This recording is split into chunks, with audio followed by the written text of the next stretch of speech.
mental body, thought alone builds it. Reading is valuable only as it furnishes materials for thought, and a man's mental growth will be in proportion to the amount of thought he expends in his reading. With regular and persistent, but not excessive, exercise, the power of thinking will grow just as muscle power grows by exercise. Without such thinking, the mental body remains loosely formed and unorganized. Without gaining concentration, the power of fixing the thought on a definite point, thought power cannot be exercised at all. The law of life that growth results from exercise thus applies to the mental body just as it does to the physical body. When the mental body is exercised and made to vibrate under the action of thought, fresh matter is drawn in from the mental atmosphere and is built into the body, which thus increases in size as well as in complexity of structure. The amount of the thought determines the growth of the body. The quality of the thought determines the kind of matter employed in that growth. We may profitably consider the method of reading a little more in detail. In a book that is carefully written, each sentence or paragraph contains a clear statement of a definite idea, the idea being represented by the author's thought form. That thought form is usually surrounded with various subsidiary forms, which are the expressions of corollaries of necessary deductions from the main idea. In the mind of the reader, there should be built up an exact duplicate of the author's thought form, perhaps immediately, perhaps by degrees. Whether the forms indicating corollaries also appear depends on the nature of the reader's mind, whether he is quick to see in a moment all that follows from a certain statement. A mentally undeveloped person cannot make a clear reflection at all, but builds up a sort of amorphous incorrect mass instead of a geometrical form. Others may make a recognizable form, but with blunted edges and angles, or with one part out of proportion to the rest. Others may make a kind of skeleton of it, showing that they have grasped the outline of the idea, but not in any living way and without any details. Yet others may touch one side of the idea and not the other, thus building half the form, or seize upon one point and neglect the rest.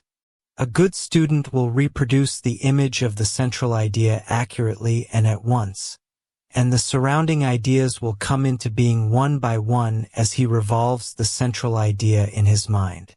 One of the principal reasons for imperfect images is lack of attention. A clairvoyant can often see a reader's mind occupied with half a dozen subjects simultaneously. In his brain are seething household cares, business worries, memory and anticipation of pleasures, weariness at having to study, and so forth, these occupying 9/10 of his mental body, leaving the remaining 1/10 to make a despairing effort to grasp the thought form he is supposed to be assimilating from the book. The result of such fragmentary and desultory reading is to fill the mental body with a mass of little, unconnected thought forms like pebbles, instead of building up in it an orderly edifice. It is clear, therefore, that in order to be able to use the mind and the mental body effectively, training in paying attention and concentration are essential, and the man must learn to clear his mind of all extraneous and irrelevant thoughts whilst he is studying. A trained student may, through the thought form of the author, get into touch with the mind of the author, and obtain from him additional information or light on difficult points, though, unless the student is highly developed, he will imagine that the new thoughts which come to him are his own instead of those of the author. Remembering that all mental work done on the physical plane must be done through the physical brain in order to succeed, the physical brain must be trained and ordered so that the mental body can work readily through it. It is well known that certain parts of the brain are connected with certain qualities in the man, and with his power to think along certain lines, all these must be brought into order and duly correlated with the zones in the mental body. A student of occultism, of course, trains himself deliberately in the art of thinking, Consequently, his thought is much more powerful than that of the untrained man, and is likely to influence a wider circle and to produce a much greater effect. This happens quite outside his own consciousness without his making any specific effort in the matter. But because the occultist has learned the tremendous power of thought, his responsibility in the right use of it is proportionately the greater, and he will take pains to utilize it for the helping of others. A warning may not be out of place to those who have a tendency to be argumentative.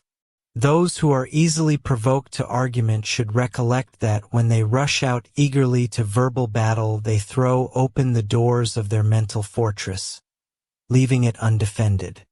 At such times, any thought forces which may happen to be in their neighborhood can enter and possess their mental bodies. While strength is being wasted over points which are often of no importance, the whole tone of their mental bodies is being steadily deteriorated by the influences which are flowing into it. The occult student should exercise great care in permitting himself to enter into arguments. It is a common experience that argument seldom tends to alter the opinion of either side. In most cases, it confirms the opinions already held. Every hour of life gives opportunity for consciousness to build up the mental vehicle.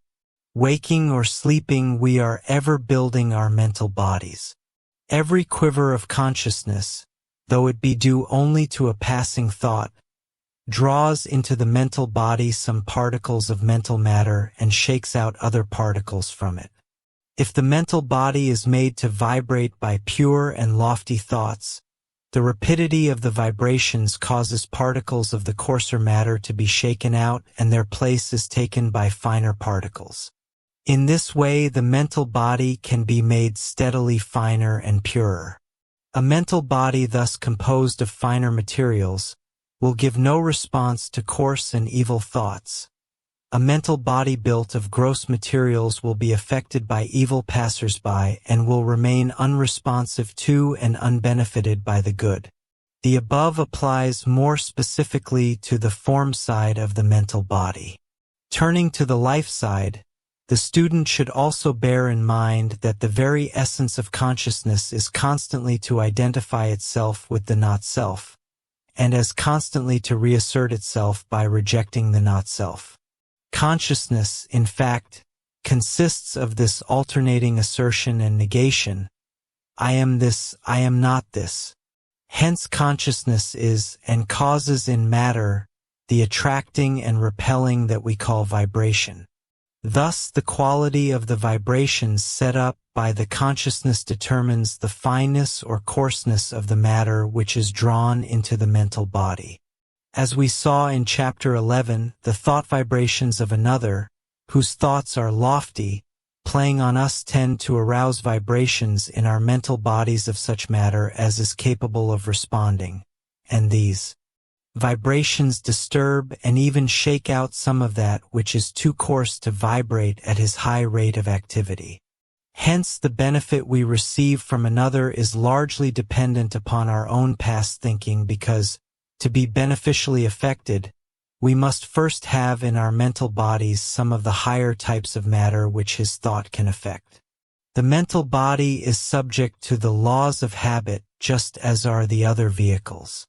Hence, if we accustom our mental bodies to a certain type of vibration, they learn to reproduce it easily and readily. Thus, for example, if a man allows himself to think evil of others, it soon becomes easier habitually to think evil of them than good.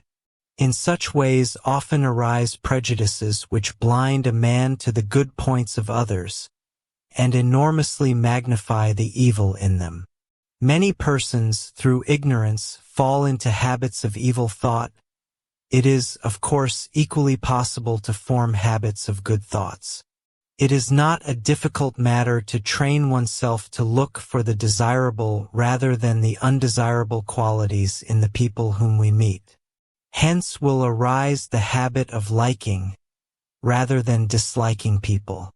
By such practices, Our minds begin to work more easily along the grooves of admiration and appreciation instead of along those of suspicion and disparagement.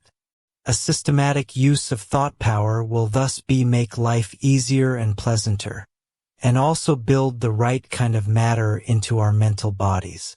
Many people do not exercise their mental abilities as much as they should do. Their minds are receptacles rather than creators, constantly accepting other people's thoughts instead of forming their own from within. A realization of this fact should induce man to change the attitude of his consciousness in daily life and to watch the working of his mind. At first, considerable distress may be felt when a man perceives that much of his own thinking is not his own at all, that thoughts come to him he knows not whence, and take themselves off again he knows not whither, that his mind is little more than a place through which thoughts are passing. Having reached this preliminary stage of mental self-consciousness, a man should next observe what difference there is between the condition of thoughts when they come into his mind and when they go out of it, what it is that he himself has added to them during their stay with him. In this way, his mind will rapidly become really active and develop its creative powers. Next, the man should choose with the utmost deliberation what he will allow to remain in his mind. When he finds there a thought that is good, he will dwell upon it and strengthen it, and send it out again as a beneficent agent. When he finds in his mind a thought that is evil, he will promptly eject it. The careless play of thought on undesirable ideas and qualities is an active danger, creating a tendency towards such undesirable things, and leading to actions embodying them. A man who dallies in thought with the idea of an evil action may find himself performing it before he realizes what he is doing. When the gate of opportunity swings open, the mental action rushes out and precipitates action. For all action springs from thought, even when action is performed, as we say, without thought, it is nevertheless the instinctive expression of the thoughts, desires and feelings which the man has allowed to grow within himself in earlier days. After pursuing steadily for some time this practice of choosing what thoughts he will harbor, the man will find that fewer and fewer evil thoughts flow into his mind, that such thoughts, in fact, will be thrown back by the automatic action of the mind itself. His mind also will begin to act as a magnet for all the similar thoughts that are around him. Thus the man will gather into his mental body a mass of good material, and his mental body will grow richer in its content every year. Thus we see that the great danger to be avoided is that of allowing the creation of thought images to be incited from without, of allowing stimuli from the outer world to call up images in the mental body, to throw the creative mental matter into thought forms, charged with energy, which will necessarily seek to discharge and thus realize themselves. In this ungoverned activity of the mental body lies the source of practically all our inner struggle and spiritual difficulties.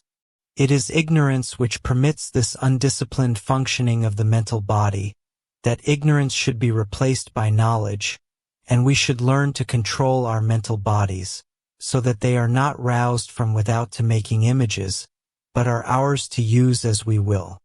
An immense amount of suffering is caused by undisciplined imagination. The failure to control the lower passions is the result of an undisciplined imagination, not of a weak will. Even though strong desire is felt, it is creative thought which brings about action. There is no danger in merely seeing or thinking about the object of desire, but when a man imagines himself as giving way to his desires, and allows the desires to strengthen the image he has made, then his danger begins. It is important to realize that there is no power in objects of desire as such, unless and until we indulge in imaginations which are creative. Once having done this, struggle is certain to ensue. In this struggle we may call upon what we think is our will, and try to escape from the results of our own imaginings by frantic resistance. Few have learnt that anxious resistance inspired by fear are very different from will. The will should rather be employed to control the imagination in the first instance, thus eradicating the cause of our troubles at its source and origin. As we shall see in a later chapter, the materials which we gather during the present life are, in the after-death life, worked up into mental powers and faculties which will find further expression in our future lives. The mental body of the next incarnation depends on the work we are doing in our present mental body. Karma brings the harvest according to our sowing. We cannot isolate one life from another, nor miraculously create something out of nothing. As it is written in the Chandogyopanishad, man is a creature of reflection.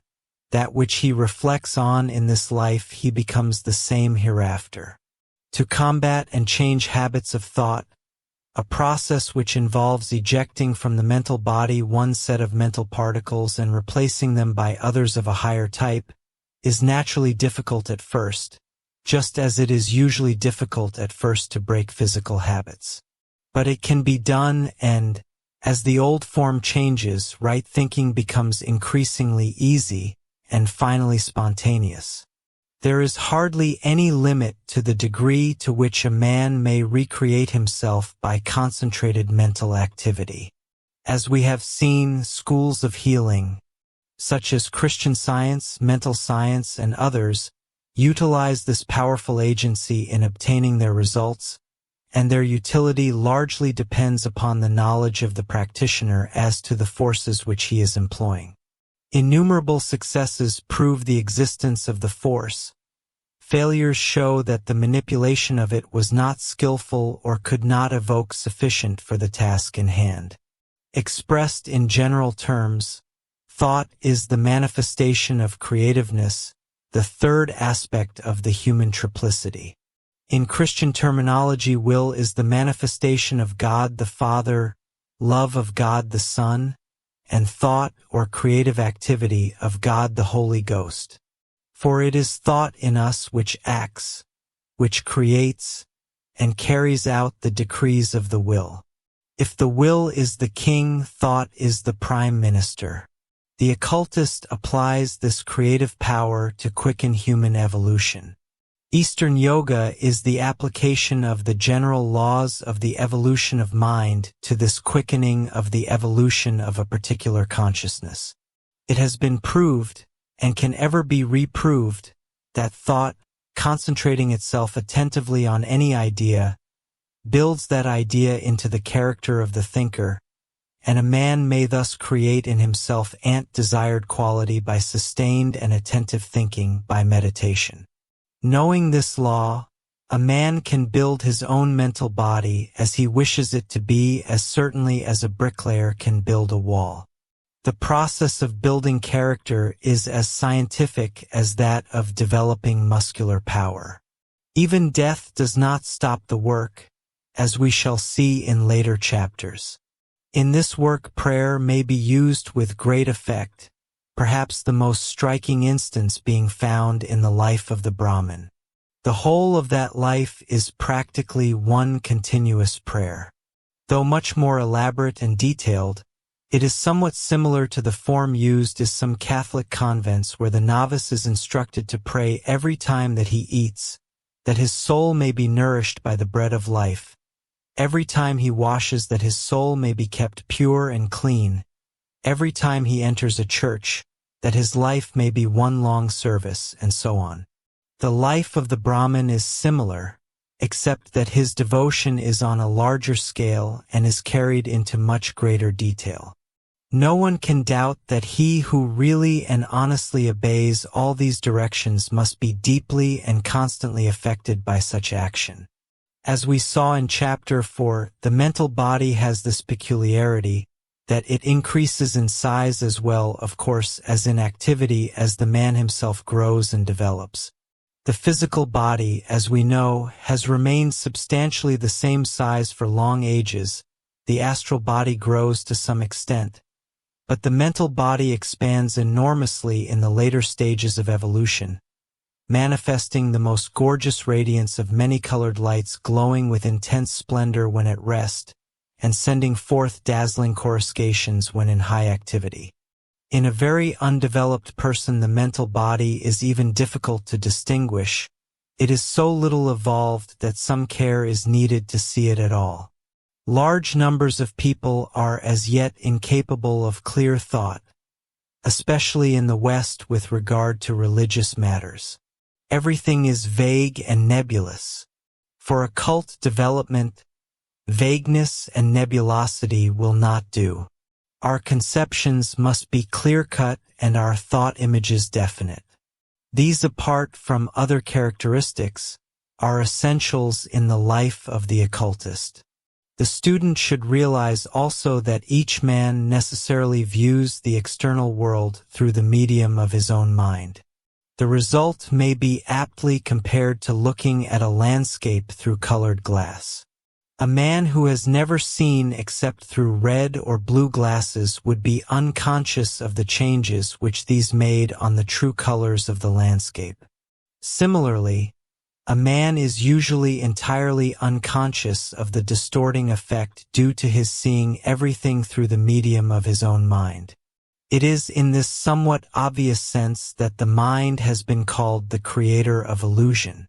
The student of occultism clearly has the duty of so purifying and developing his mental body, eliminating warts and prejudices, so that his mental body reflects the truth with a minimum of distortion due to the defects of the mental body.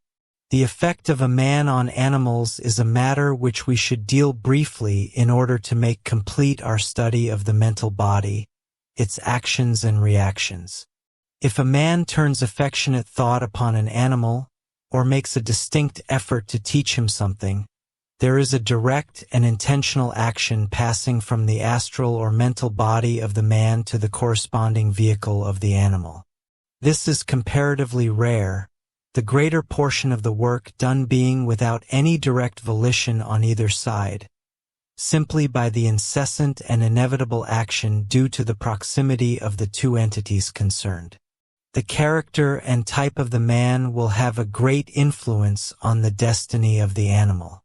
If the interaction between them is mainly emotional, the probability is that the animal will develop mainly through his astral body, and that the final breaking of the link with the group soul will be due to a sudden rush of affection which will reach the Buddhic aspect of the monad floating above it, and thus cause the formation of the ego.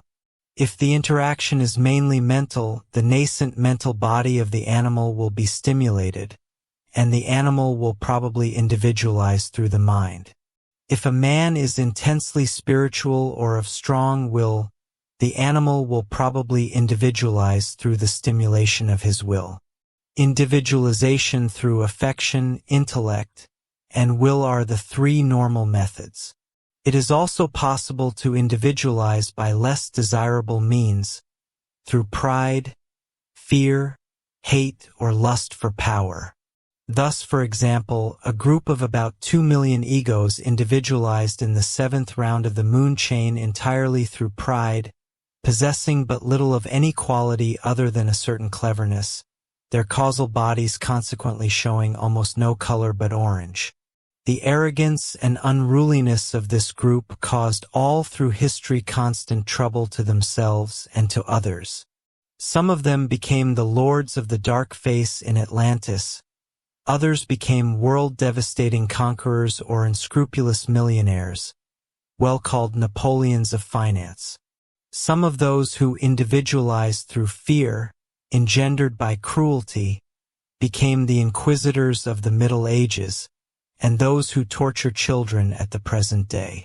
Further details on the mechanisms of individualization will be found in A Study of Consciousness by Dr. Besant. It will also be dealt with in The Causal Body. Chapter 14. Mutual interactions between astral and mental bodies.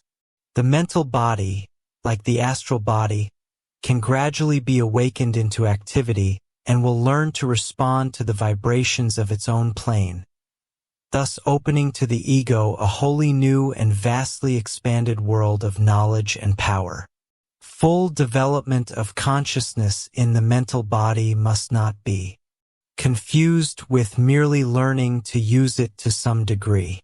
A person uses the mental body whenever he thinks, yet this is far from the capacity to employ it as an independent vehicle for full expression of consciousness. As previously noted, the mental body of the average individual is far less evolved than the astral body. In most people, the higher portions of the mental body remain dormant even when the lower portions are actively functioning. The mental body of an average person is not yet truly a vehicle, as the individual cannot travel within it nor employ its senses to receive impressions in the ordinary manner. Among scientific individuals of our time, the mental body may be highly developed, but primarily for use in waking consciousness and only imperfectly for direct perception on higher planes.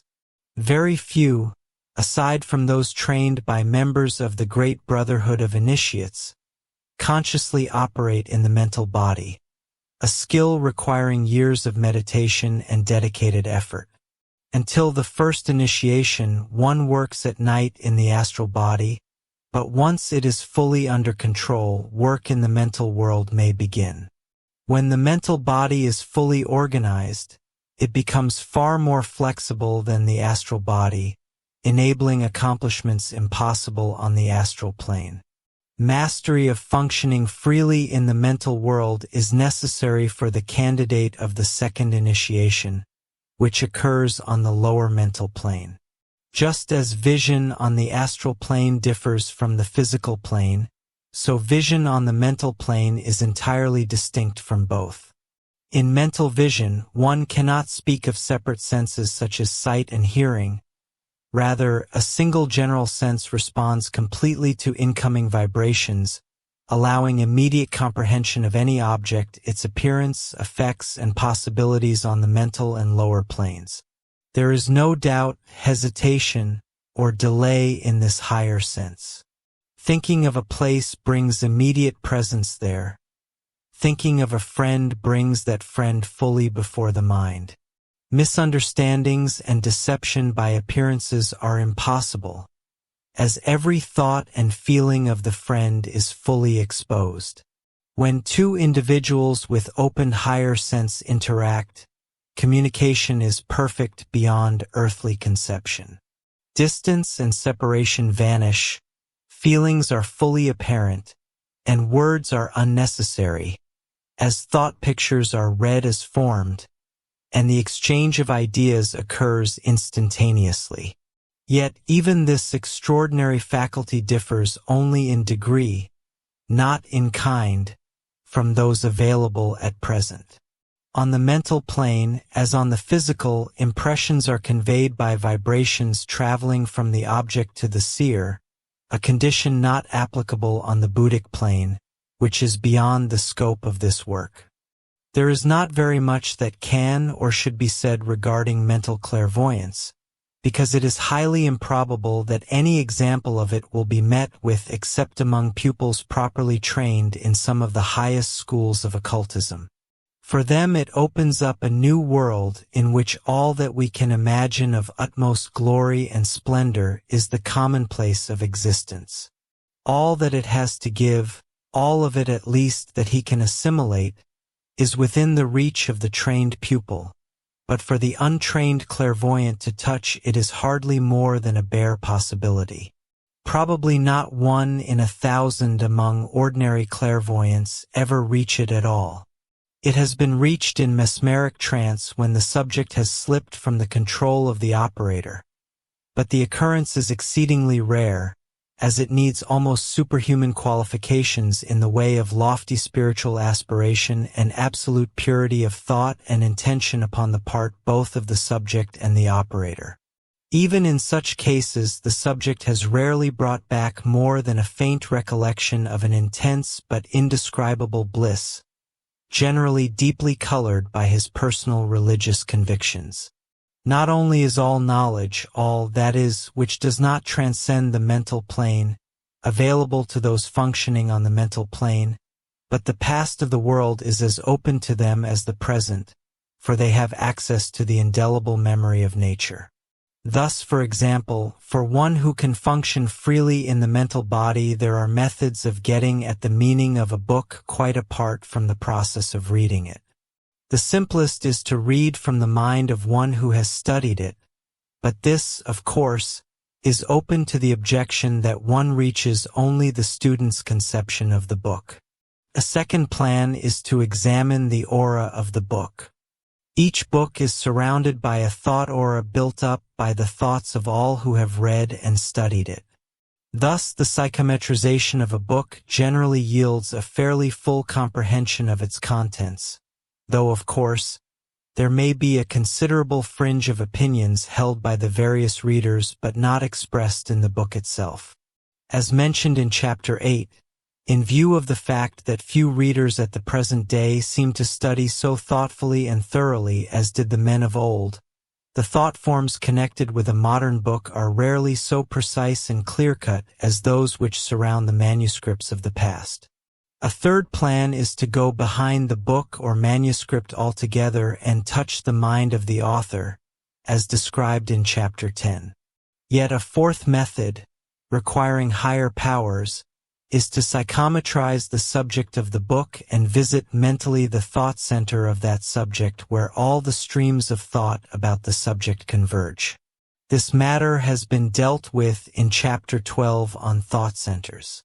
In order to be able to make observations on the mental plane, it is necessary for a man very carefully to suspend his thought for a time, so that its creations may not influence the readily impressible matter around him, and thus alter entirely the conditions so far as he is concerned. This holding the mind in suspense must not be confounded with the blankness of mind, towards the attainment of which so many hatha yoga practices are directed. In the latter case, the mind is dulled down into absolute passivity, the condition closely approaching mediumship. In the former, the mind is keenly alert and positive as it can be. Holding its thought is suspense for the moment merely to prevent the intrusion of a personal equation into the observation which it wishes to make. Chakrams, or force centers, exist in the mental body just as they do in all the other vehicles. They are points of connection at which force flows from one vehicle to another. The chakrams in the etheric body have been described in the etheric double, and those in the astral body in the astral body, etc. At present there is very little information available regarding the chakrams in the mental body. One item of information is the following. In one type of person, the chakram at the top of the head is bent or slanted until its vortex coincides with the atrophied organ known as the pineal gland, which is by people of this type vivified and made into a line of communication directly with the lower mental, without apparently passing through the intermediate astral plane in the ordinary way. It was for this type that Madame Blavatsky was writing when she laid such emphasis upon the awakening of that organ. Another fact is that the faculty of magnification, called by the Hindus anima, belongs to the chakram between the eyebrows. From the center portion of that chakram is projected what we may call a tiny microscope, having for its lens only one atom, thus providing an organ commensurate in size with the minute objects to be observed. The atom employed may be either physical, astral, or mental, but whichever it is, it needs a special preparation. All its spirally must be opened up and brought into full working order, so that it is just as it will be in the seventh round of our chain. The power belongs to the causal body, so if an atom of lower level be used as an eyepiece, a system of reflecting counterparts must be introduced. The atom can be adjusted to any subplane, so that any required degree of magnification can be applied in order to suit the object which is being examined. A further extension of the power enables the operator to focus his consciousness in the lens, and then to project it to distant points. The same power also, by a different arrangement, can be used for diminishing purposes when one wishes to view as a whole something far too large to be taken in at once by ordinary vision. This is known to the Hindus as Mahima. There is no spatial limit to mental clairvoyance beyond that of the mental plane itself, which, as we shall see in chapter 27, does not extend to the mental planes of other planets. Nevertheless, it is possible by mental clairvoyance to obtain a good deal of information about other planets. By passing outside of the constant disturbances of the Earth's atmosphere, it is possible to make sight enormously clearer. It is also not difficult to learn how to put on an exceedingly high magnifying power, by means of which very interesting astronomical information may be gained. Prana or vitality exists on the mental plane, as it does on all planes of which we know anything. The same is true with regard to Kundalini or the serpent fire, and also with regard to Fohat or electricity, and to the life force referred to as the etheric double as the primary force. Of Prana and Kundalini on the mental plane scarcely anything appears at present to be known. We know, however, that Kundalini vivifies all the various vehicles. The primary force, mentioned above, is one of the expressions of the second outpouring from the second aspect of the Logos. On the Buddhic level, it manifests itself as the Christ principle in man. In the mental and astral bodies, it vivifies various layers of matter, appearing in the higher part of the astral as a noble emotion, and in the lower part as a mere rush of life force energizing the matter of that body. In its lowest embodiment, it is clothed in etheric matter, and rushes from the astral body into the chakrams in the surface of the etheric body, where it meets the Kundalini which wells up from the interior of the human body. The student will recollect that the stream of violet prana stimulates thought and emotion of a high spiritual type, ordinary thought being stimulated by the action of the blue stream mingled with part of the yellow. Also that in some kinds of idiocy the flow of vitality to the brain, both yellow and blue-violet, is almost entirely inhibited. Since the etheric double was published, Bishop Leadbeater's book The Chakras has appeared, containing some new and valuable information regarding the chakras, and particularly regarding the connection between the various centers or chakrams and the planes. The student, therefore, may find the following tables useful. From the above it appears that the primary force, prana and kundalini, are not directly connected with man's mental and emotional life, but only with his bodily well-being. There are, however, also other forces entering the chakrams which may be described as psychic and spiritual. The basal and splenic chakrams exhibit none of these, but the navel and higher chakrams are ports of entry for forces which affect human consciousness. There seems to be a certain correspondence between the colors of the streams of prana which flow to the several chakrams and the colors assigned by Helena Petrovna Blavatsky to the principles of man in the diagram in The Secret Doctrine, as shown in the following table. Kundalini belongs to the first outpouring, coming from the third aspect. In the center of the earth it operates in a vast globe, only the outer layers of which can be approached. These are in sympathetic relationship with the layers of Kundalini in the human body. Thus, the Kundalini in the human body comes from what has been called the laboratory of the Holy Ghost deep down in the earth. It belongs to the fire of prana and vitality. Prana belongs to air and light and open spaces. The fire from below is much more material, like the fire in a red-hot iron. There is a rather terrible side to this tremendous force. It gives the impression of descending deeper and deeper into matter, of moving slowly but irresistibly onwards, with relentless certainty. It should be noted that Kundalini is the power of the first outpouring on its path of return, and it works in intimate contact with the primary force already mentioned, and the two together bringing an evolving creature to the point where it can receive the outpouring of the first logos and become a human ego. The premature unfoldment of Kundalini has many unpleasant possibilities. It intensifies everything in the man's nature, and it reaches the lower and evil qualities more readily than the good. In the mental body, for example, ambition is very readily aroused, and soon swells to an incredibly inordinate degree. It would be likely to bring with it a great intensification of the power of intellect, but at the same time it would produce abnormal and satanic pride, such as is quite inconceivable to the ordinary man.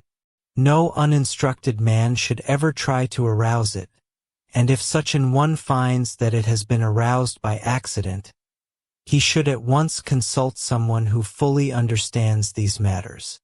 It has been said in the Hatha-yoga-pradipika, it gives liberation to yogis and bondage to fools.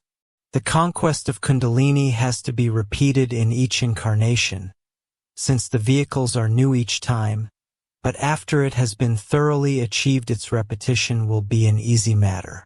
It must be remembered that its action varies with different types of people. Some, for example, would see the higher self rather than hear its voice. Again, this connection with the higher has many stages. For the personality it means the influence of the ego, but for the ego it means the power of the monad, and for the monad in turn it means to become a conscious expression of the logos. In order to use the faculties of the mental body, it is necessary, furthermore, to focus the consciousness in that body. The consciousness of man can be focused only in one vehicle at a time, though he may be conscious through the others in a vague way. Thus, if a man possessed of astral and mental sight focuses his consciousness in the physical brain, he will see perfectly the physical bodies of his friends, but will at the same time see their astral and mental bodies somewhat dimly. In far less than a moment he can change that focus so that he will see the astral quite fully and perfectly. In that case he will still see the mental and physical bodies, but not in full detail. The same thing is true of the mental sight and of the sight of the higher planes. In bringing down to the physical brain what has been seen on the mental plane, there has to be performed the difficult operation of a double transference from the higher to the lower, since the memory has to be brought through the intervening astral plane. Even when the mental faculties can be used whilst awake in the physical body, the investigator is still hampered by the absolute incapacity of physical language to express what he sees. In order to bring the consciousness of the mental body into the physical brain, the links between the different bodies must be developed. These links exist at first without coming into the consciousness of the man, and they are not actively vivified, being like what are called in the physical body rudimentary organs that are waiting to be developed by use. Such links connect the dense and etheric bodies with the astral with the mental body, the mental with the causal body. The action of the will begins to vivify them, and as they commence to function, the man uses them for the passing of his consciousness from vehicle to vehicle. The use of the will vivifying the links sets free Kundalini, the serpent fire. The link between the physical and the astral body is the pituitary body, that between the physical and the mental body is the pineal gland. As was mentioned before, some people develop the pituitary body first, some the pineal gland. Each must follow the method prescribed by his own guru or spiritual teacher.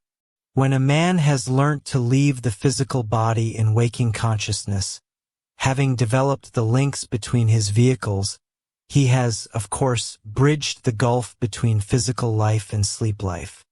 The bridging of the gulf is facilitated by training the brain to respond to vibrations from the mental body. The brain then becomes more and more the obedient instrument of the man, carrying on its activities under impulses from the will and answering to the lightest touch. The main preparations to be made for receiving in the physical vehicle the vibrations of the higher consciousness may usefully be summarized as follows. Purification of the lower bodies by pure food and pure life, entire subjugation of the passions, the cultivation of an even, balanced temper and mind, unaffected by the turmoil and vicissitudes of external life, the habit of quiet meditation on lofty topics, the cessation of hurry, especially of that restless, excitable hurry of the mind, which keeps the brain continually at work flying from one thing to another, the genuine love for things of the higher world, so that the mind rests contentedly in their companionship, as in that of a well-loved friend. When a man is able to use the mental faculties in ordinary waking consciousness, he is, of course, able to receive impressions of every kind from the mental world, so that all the workings of others are sensed by him just as he sees their bodily movements. In learning to use the powers of the mental body, a man does not lose those of the lower, for they are included in the higher. At this stage, a man can also increase his powers of usefulness very largely by consciously creating and directing a thought form, which he can use to do work in places to which, at the moment, it may not be convenient to travel in his mental body. These thought forms he controls from a distance, watching and guiding them as they work, and making them the agents of his will. When a man begins to develop along occult lines, the whole of the mental body, as said, must be purified and brought into thorough working order. It is eminently necessary that he should be able to make strong and clear thought forms. In addition, it is a great help and comfort to him if he is able to visualize them clearly. The two acts must not be confused. The formation of a thought is a direct action of the will, working through the mental body. Visualization is simply the power to see clairvoyantly the thought form he has made. If a man thinks strongly of any object, the image of it is in his mental body just as much, whether he can visualize it or not. The student must also continuously strive to maintain of moral purity and mental balance, without which clairvoyance is a curse and not a blessing to its possessor. Development of mental body consciousness would make a man's life and memory continuous during the whole of each descent into incarnation. When a man can thus function consciously in his mental body, experiencing its powers and its limitations, of necessity he also learns to distinguish between the vehicle he is using and himself. The next stage will be for him to perceive the illusory character of the personal I, the I of the mental body, and to identify himself with the real man, the individuality or ego, living in the causal body. This further step of raising the consciousness to the level of the ego on the higher mental plane would confer on the man memory of all his past lives. But before a man can hope to break the barrier between the mental and astral plane, so that he can have the pleasure of continuous recollection, he must have been for a long time thoroughly practiced in the use of the mental body as a vehicle. The mental body as such is incapable of fatigue. There is no such thing as fatigue of the mind. What we call by that name is only fatigue of the physical brain through which the mind has to express itself. Nevertheless, purely physical fatigue can produce an effect upon the mental body. Thus, a man who is utterly exhausted has to a large extent lost the power of coordination. Every physical cell is complaining, and the effect upon all vehicles, etheric, astral, and mental, is that a vast number of small, separate vortices are set up, each quivering at its own rate, so that all the bodies lose their cohesion and their power to do their work. At the present state of our knowledge, the exact method by which ordinary memory works is not known, the subject not having been investigated. It is clear, however, that a vibration in the mental body is part of what occurs, and that the causal body is not in any way involved. Many thousands of years ago, there appears to have been a certain ceremony aimed at opening the faculties of the higher bodies. The officiant, in a dark room, uttered the word Om, which brought all those present into close harmony with him, and with the feelings which filled his mind. At the utterance of the word Bur, the room was filled, to their senses, with ordinary light. On the sound of another word, astral sight was temporarily opened to them. Another word similarly opened their mental sight. Such effects were temporary only, but on a future occasion it would, of course, be easier to produce the same result on those people. It is important that the student should learn to distinguish between impulse and intuition. As both come to the brain from within, they seem at first exactly alike, and therefore great care is necessary. It is wise, where circumstances permit, to wait a while, because impulses usually grow weaker, while intuitions remain unaffected by the passage of time. An impulse is usually accompanied by excitement, and there is something personal about it. A true intuition, though decided, is surrounded by a sense of calm strength. The impulse is a surging of the astral body, and intuition is a scrap of knowledge from the ego impressed upon the personality, coming thus from the higher mental plane, or sometimes even from the Buddhic. To distinguish between the impulse and intuition, until the nature is thoroughly balanced, calm consideration is necessary, and delay, as said above, is essential. An impulse dies away under such conditions, whilst an intuition grows clearer and stronger. Calmness and serenity enable the lower mind more clearly to hear the intuition and to feel its power. Intuition thus loses nothing, but rather gains from calm delay. Furthermore, intuition is always connected with something unselfish. If there is any touch of selfishness shown in some impulse coming from a higher plane, we may be sure that it is an astral impulse and not a true Buddhic intuition. Intuition, somewhat analogous to the direct vision of the physical plane, eventually takes the place of reason, which may be compared to the physical plane sense of touch. Intuition develops out of reasoning in the same sequential manner, and without change of essential nature, just as the eye develops out of the sense of touch. But the intuition of the unintelligent is impulse, born of desire, and is lower, not higher, than reasoning. Chapter 15. Development of mental faculties in daily life. From what has been explained regarding the mechanism and power of thought, it is evident that mastery of the mind is far more important than is commonly recognized, both for an individual's own development and for the effect he can have on others. Thought control is an essential prerequisite for the cultivation of the powers of the soul. The voice of the silence declares that the mind is the slayer of the real, and the disciple must slay the slayer. This does not imply the destruction of the mind, for it is indispensable, but that it must be dominated and mastered, being an instrument for the individual to train and employ. The student must therefore exercise careful supervision over the thoughts and emotions he permits himself to entertain. The ordinary person rarely attempts to restrain an emotion except in its external expression. When he feels it surge, he yields to it and considers this natural. The occult student must adopt a different approach, taking complete control of his emotions by developing and mastering the mental body.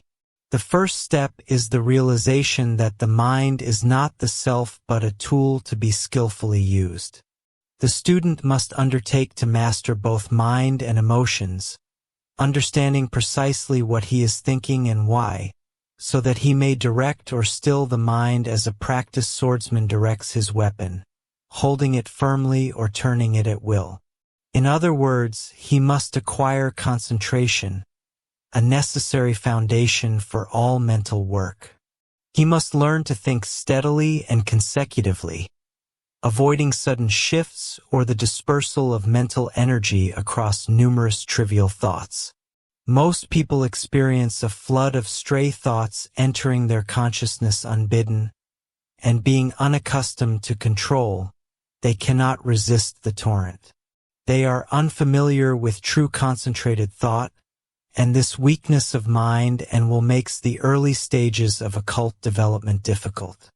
Moreover, given the prevalence of harmful thoughts in the world, such weakness exposes a person to temptations easily avoided with care and effort.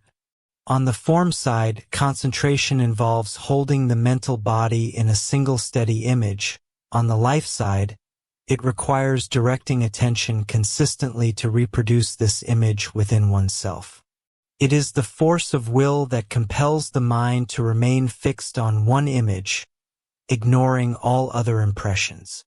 Simply stated, concentration is focusing the mind on one idea and maintaining it. More plainly, it is paying attention. If a person attends fully to what he is doing, his mind is concentrated. The throat center, or chakram, is associated with higher forms of hearing and closely linked to the capacity for attention, which all occult systems emphasize. In the Pythagorean school, pupils spent years in the order of acoustikoi, or hearers, forbidden from venturing into originality until thoroughly grounded in established philosophical principles. Similarly, in the Mithraic mysteries, the lowest order, the ravens, could only repeat what they had heard, mirroring the practice of a raven or parrot. Freemasons will recognize the correspondence with the degree of entered apprentice, which calls upon subtle non-human intelligences to aid the student. This step must be taken correctly and deliberately. Careless action may expose one to unknown influences. In all forms of magic, vigilance is required to avoid inadvertently opening oneself to harmful forces that might otherwise remain distant. The student will also do well to remember that the natural effect of concentrating the mind is to produce tension in the muscles of the body, as, for example, in the knitting of the brows. Such tension not only tires the body but also acts as an obstacle to the inflow of spiritual forces. The student should, therefore, periodically in his meditation, and also in his daily life, turn his attention to his body and deliberately relax. Experience will demonstrate the immense relief to the whole system which follows even a moment of complete relaxation. People of strong and intense natures should pay special attention to relaxation, and may find it necessary to practice definite exercises with this end in view. Many books on the subject exist. Power Through Repose by Annie Payson-Call can be confidently recommended as one of the best. Concentration is not a matter of physical effort. The moment the mind turns to a thought, it is concentrated on it. Concentration is less a matter of holding the mind by force on a certain thought than of letting the mind continue to rest on that thought in perfect stillness and quietude. The student must bear in mind that the seat of thought is not in the brain but in the mental body. Hence, concentration concerns the mental body more than the physical brain. Concentration is thus obviously not a state of passivity, but, on the contrary, one of intense and regulated activity. It resembles, in the mental world, the gathering up of the muscles for a spring in the physical world, or their stiffening to meet a prolonged strain. The man who is beginning real concentration of thought should not at first exceed 5 or 10 minutes at a stretch, otherwise he is apt to overtax the brain. Very gradually the time may be lengthened to 15, 20 or 30 minutes. The student should never practice concentration or meditation to the point of making a feeling of dullness and heaviness in the brain, for dullness and pain are danger signals, indicating that the effort is being made to change the matter of the bodies more rapidly than is consistent with health. Most people appear to find it more difficult to bridle thought than emotion, probably because they have been brought up to consider it unseemly to allow emotion to disport itself unchecked, whereas they have usually allowed their thoughts to roam as fancy dictated. When a man begins to attempt to control his mind, he thus finds himself in conflict with the past habits of his mental body. Just as the collective consciousness of his astral body forms what is termed the desire elemental, so is there a mental elemental in his mental body. This mental elemental has thus become accustomed to have things all his own way, and to drift from subject to subject at his own sweet will. The struggle with the mental elemental is in some ways different from that which has been waged against the desire elemental. The mental elemental, being a whole stage earlier in evolution than the desire elemental, is less used to material confinement. Consequently, he is more active than the desire elemental, more restless but less powerful and determined. In the nature of things, he is thus easier to manage but less used to management, so that it takes far less actual exertion of strength to control a thought than a desire, but it needs a more persistent application of that strength. It must also be remembered that on the mental plane mind is on its own ground, and is dealing with its own matter, so that it is only a question of practice for it to learn to manage the mental elemental perfectly, whereas when we endeavor to rule the desire elemental we are bringing down the mind into a world which is foreign to it, and imposing an alien ascendancy from without. So important are the last few facts stated that it may be useful to recapitulate them briefly.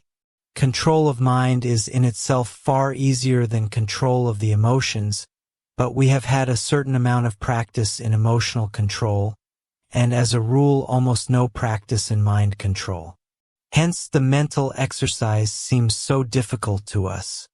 Both of them together constitute a far easier task than the perfect mastery of the physical body, but this latter we have to some extent been practicing during a number of previous lives, though our achievements along that line are even yet notably imperfect.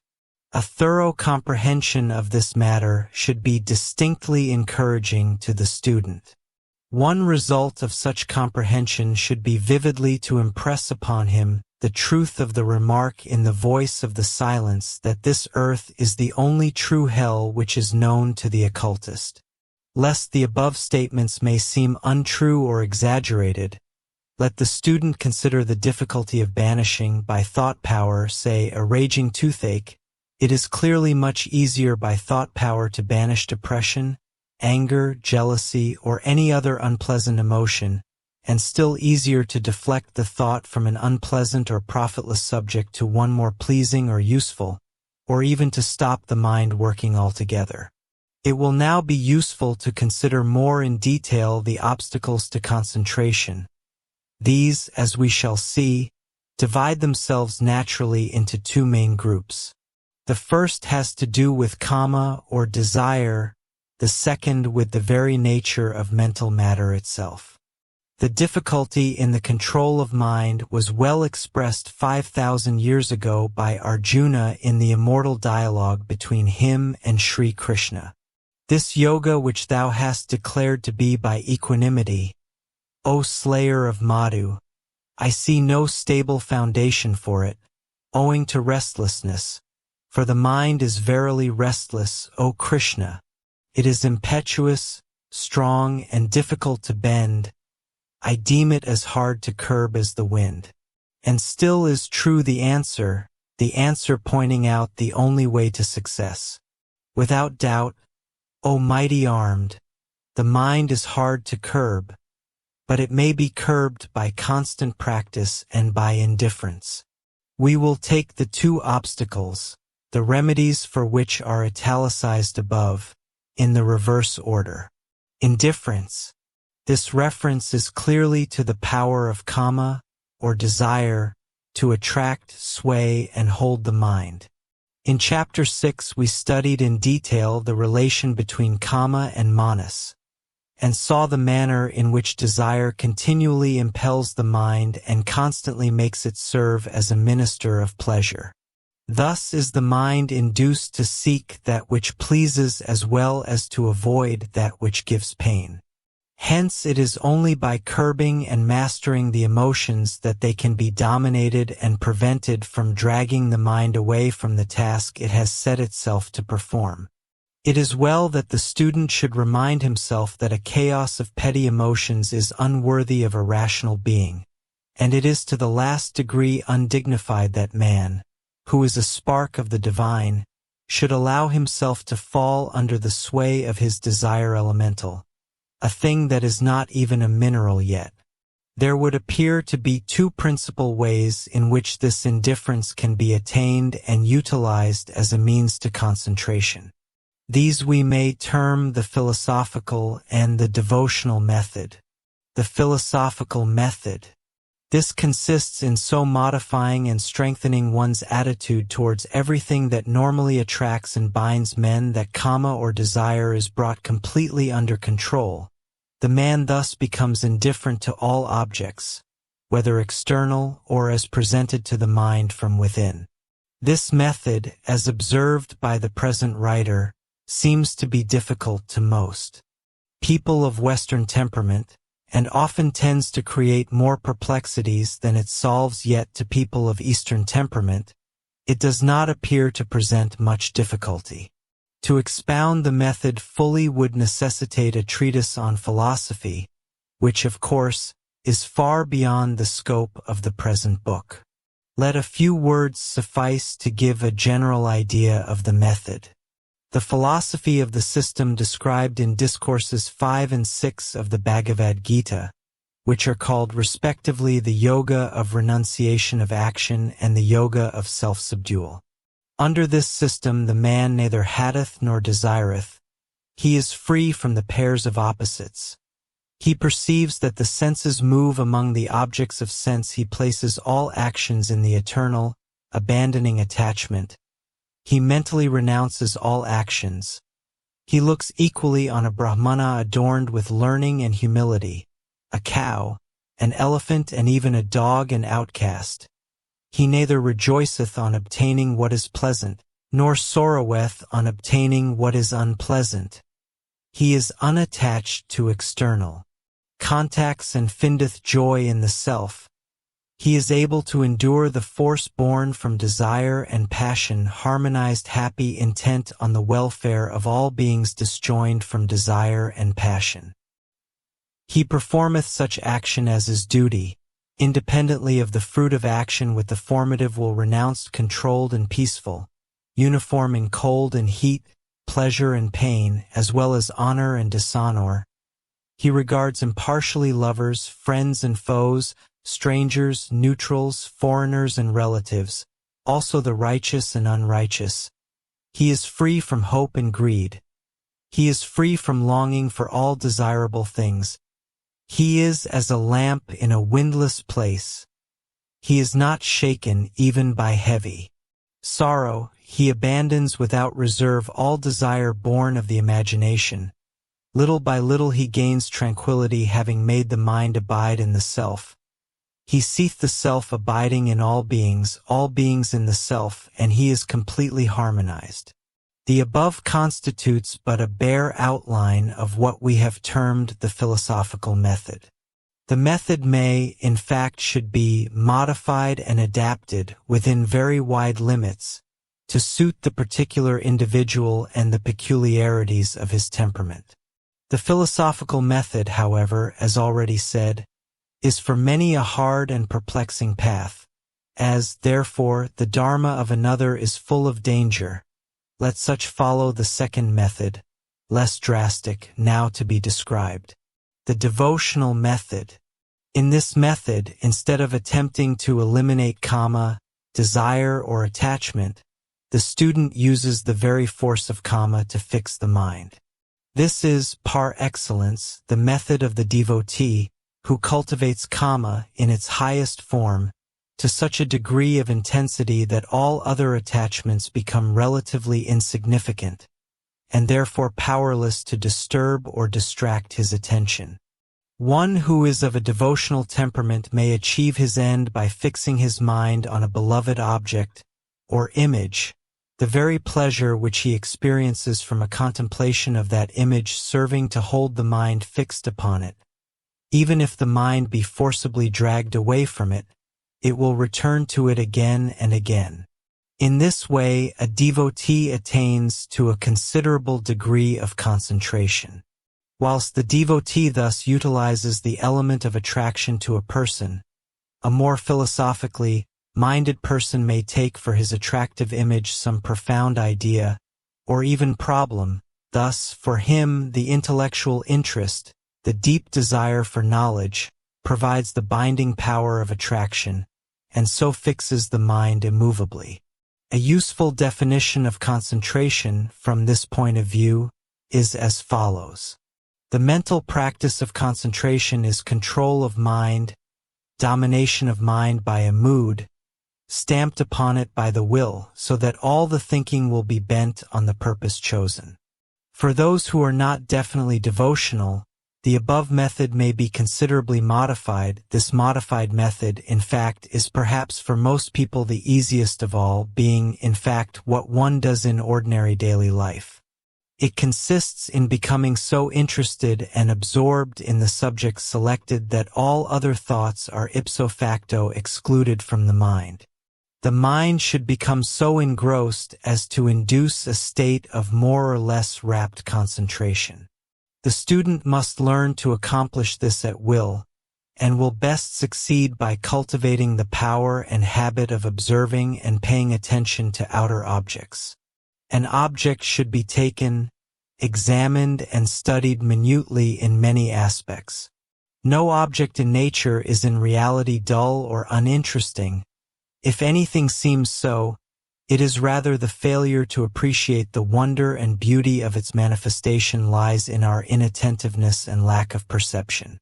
Some degree of mastery of the above relatively elementary exercise is necessary to successful visualization, that is, the power of mentally reproducing an object in accurate detail without it being visible to the eyes. An accurate visualization is a necessary faculty in certain forms of occult work, such, for example, as ceremonial.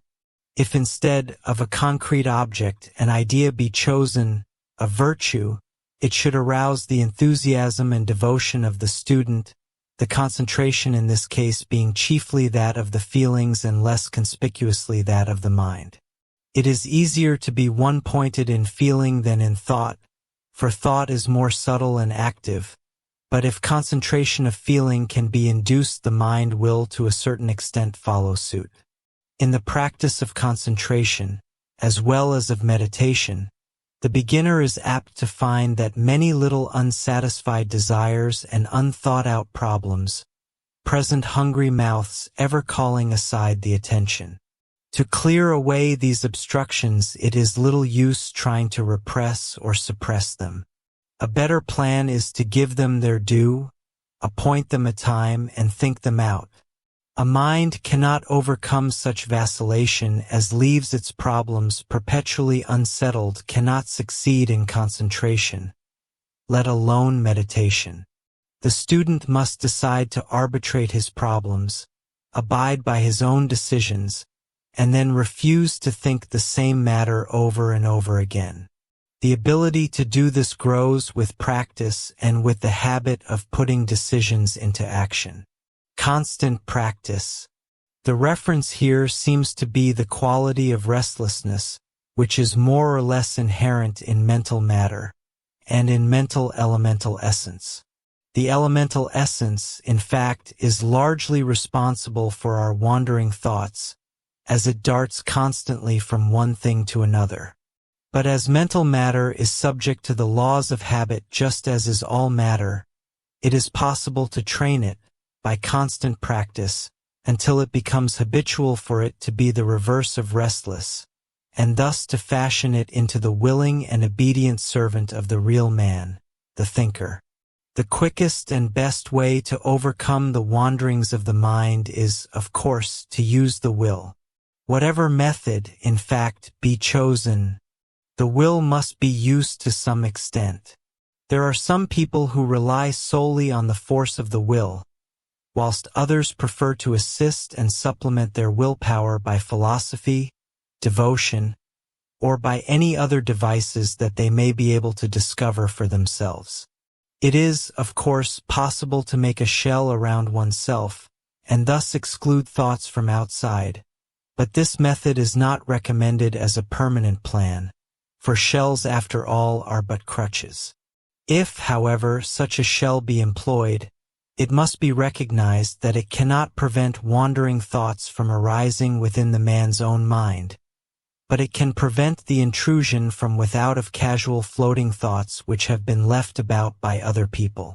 It is advisable that only the lower mental matter be employed in the making of such a shell, as otherwise helpful thought may be kept out, or the man's own thought might be hampered as he poured it forth towards his master. In Freemasonry, the corresponding process is that of tiling the lodge, which is done, of course, on the plane appropriate to the degree which is being worked. The power of concentration can, and should be, acquired in ordinary daily life. Whatever we are doing, we should focus our whole attention upon it, do it with all our might, and as well as it can be done. A letter, for example, should be well and accurately written, no carelessness in detail being allowed to delay it or mar its effects.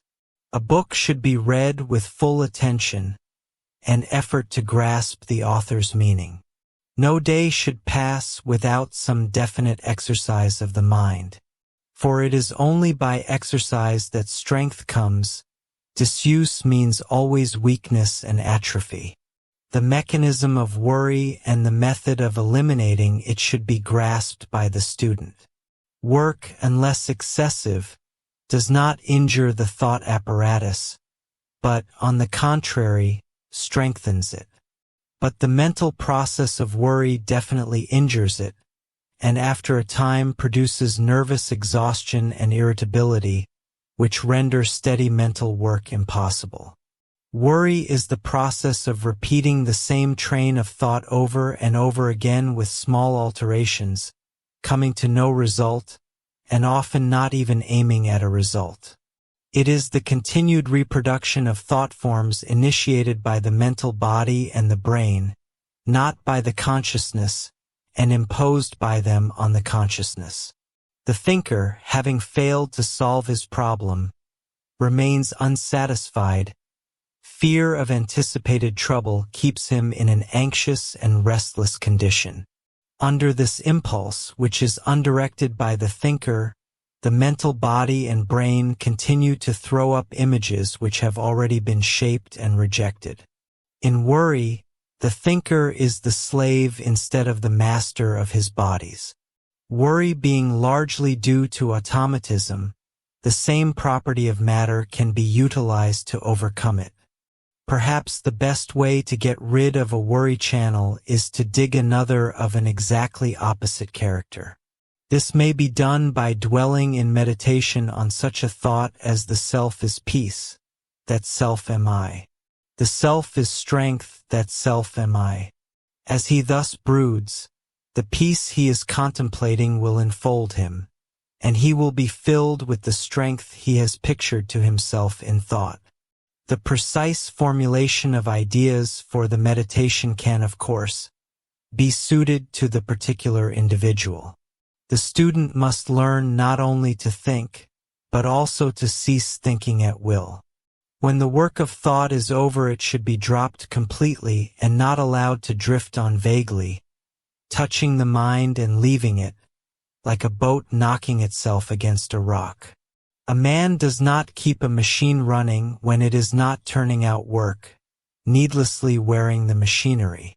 Similarly, the priceless machinery of the mind should not be permitted to turn and turn aimlessly, wearing itself out without useful result. Just as tired limbs luxuriate in complete repose, so may the mind find comfort in complete rest. When the student has finished his thought work, he should drop the thought, and then as other thoughts appear in the mind, turn his attention away from them. Another method, which the present writer employs with success, is not so much to turn the attention away, as to take no interest in thoughts that arise. Let them come as they will, but be entirely indifferent to them.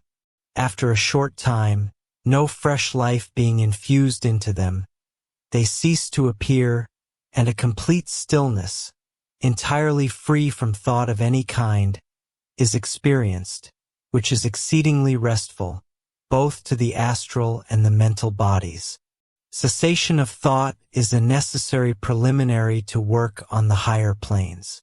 When the brain has learned to be quiescent, then there opens the possibility of withdrawing the consciousness from its physical vesture. The student will now be in a position to understand the full force of the aphorism of Patanjali that, for the practice of yoga, the man must stop the modifications of the thinking principle. The task to be achieved is to acquire such perfect control over the mental body, or thinking principle, that it can be modified only with consent, deliberately given, of the man himself, the thinker. The term used by Patanjali in defining yoga is Chitvritti Nirodha, which means restraint of the whirlpools of the mind. A man must be able to take up and lay down the mind as one does a tool. When that stage is reached, then the possibility arises for the man to withdraw altogether from the mental body. Yoga is thus the inhibition of all vibrations and changes in the mental body. Hence, in the mental body of a master there is no change of color save as initiated from within. The color of his mental body is as moonlight on a rippling ocean. Within that whiteness lie all possibilities of color, but nothing in the outer world can make the faintest change of hue sweep over its steady radiance. His mental body is merely an outer sheath that he uses when he needs to communicate with the lower world. A result of concentration is that as the knower, with concentrated mind, steadily contemplates the one image, he obtains a fuller knowledge of the object than he could obtain by means of any verbal description of it. The rough outline produced by the word description of an object is filled in more and more detail as the picture is shaped in the mental body, and the consciousness comes more and more into touch with the things described. For further details of the theory and practice of concentration and thought power, the student is referred to Thought Power, Its Control and Culture by Annie Besant, and for a practical manual on concentration, to Mr. Ernest Wood's admirable book Concentration. Chapter 16. Enhancing Mental Powers Through Focused Practice. Concentration is not an end in itself but serves as a means to achieve an objective. It molds the mind into an instrument available for the will of its possessor. When a focused mind is consistently directed toward any object with the purpose of penetrating the veil to reach life and drawing that life into union with the mind's inherent life, meditation takes place. Concentration is the formation of the instrument, meditation is its application. Concentration involves firmly fixing the mind on a single point without distraction from external objects, sensory activity, or the mind itself. It must develop unwavering steadiness and stability until it gradually withdraws attention from the external world and the body, allowing the senses to remain calm while the mind is fully alert and all energies are directed inward to focus on a single thought of the highest order. When this focus is maintained with relative ease, the mind can, through a deliberate but serene exercise of will, move beyond the highest thought achievable in the physical brain, thereby rising to and uniting with higher consciousness, transcending the body. Anyone capable of sustained attention on one subject without distraction is prepared to begin meditation. Meditation can be defined as the continuous focus of the concentrated mind on an object of devotion, a problem requiring understanding, or any subject in which life is to be realized and absorbed rather than merely the form. It is the method of contemplating a subject and examining it in its various aspects and relations. Meditation also involves bringing into ordinary waking consciousness a perception of the superconsciousness, creating through aspiration a channel for the influence of the divine or spiritual principle, the true self, to illuminate the lower personality. It is the extension of mind and emotion toward an ideal, opening the doors of the confined lower consciousness to the ideal's influence. Meditation is the profound longing of the inner self for the infinite. It is described as a sacred furnace in which souls are inflamed with divine love.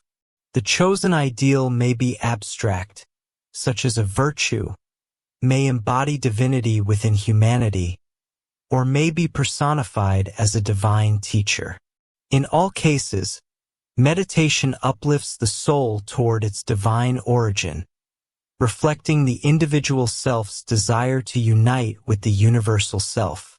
Just as nourishment sustains physical life, meditation sustains spiritual life. The practitioner of meditation becomes a highly effective individual. A practical mystic embodies this effect, demonstrating that concentrated intellect and the ability to withdraw from worldly turmoil increase energy, steadiness, self-control, and serenity.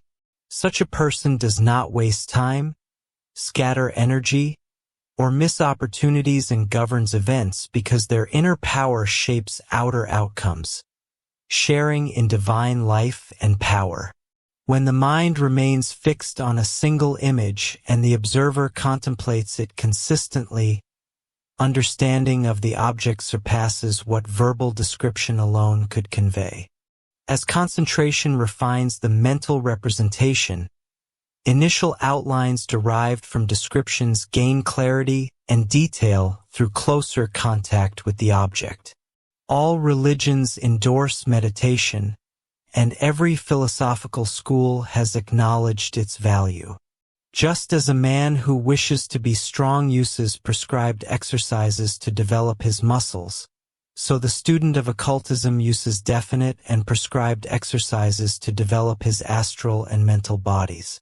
There are, of course, many kinds of meditation, just as there are many types of men. It is clearly not possible that one method of meditation which is most suited to him. Meditation has many objects, of which the principal ones are as follows.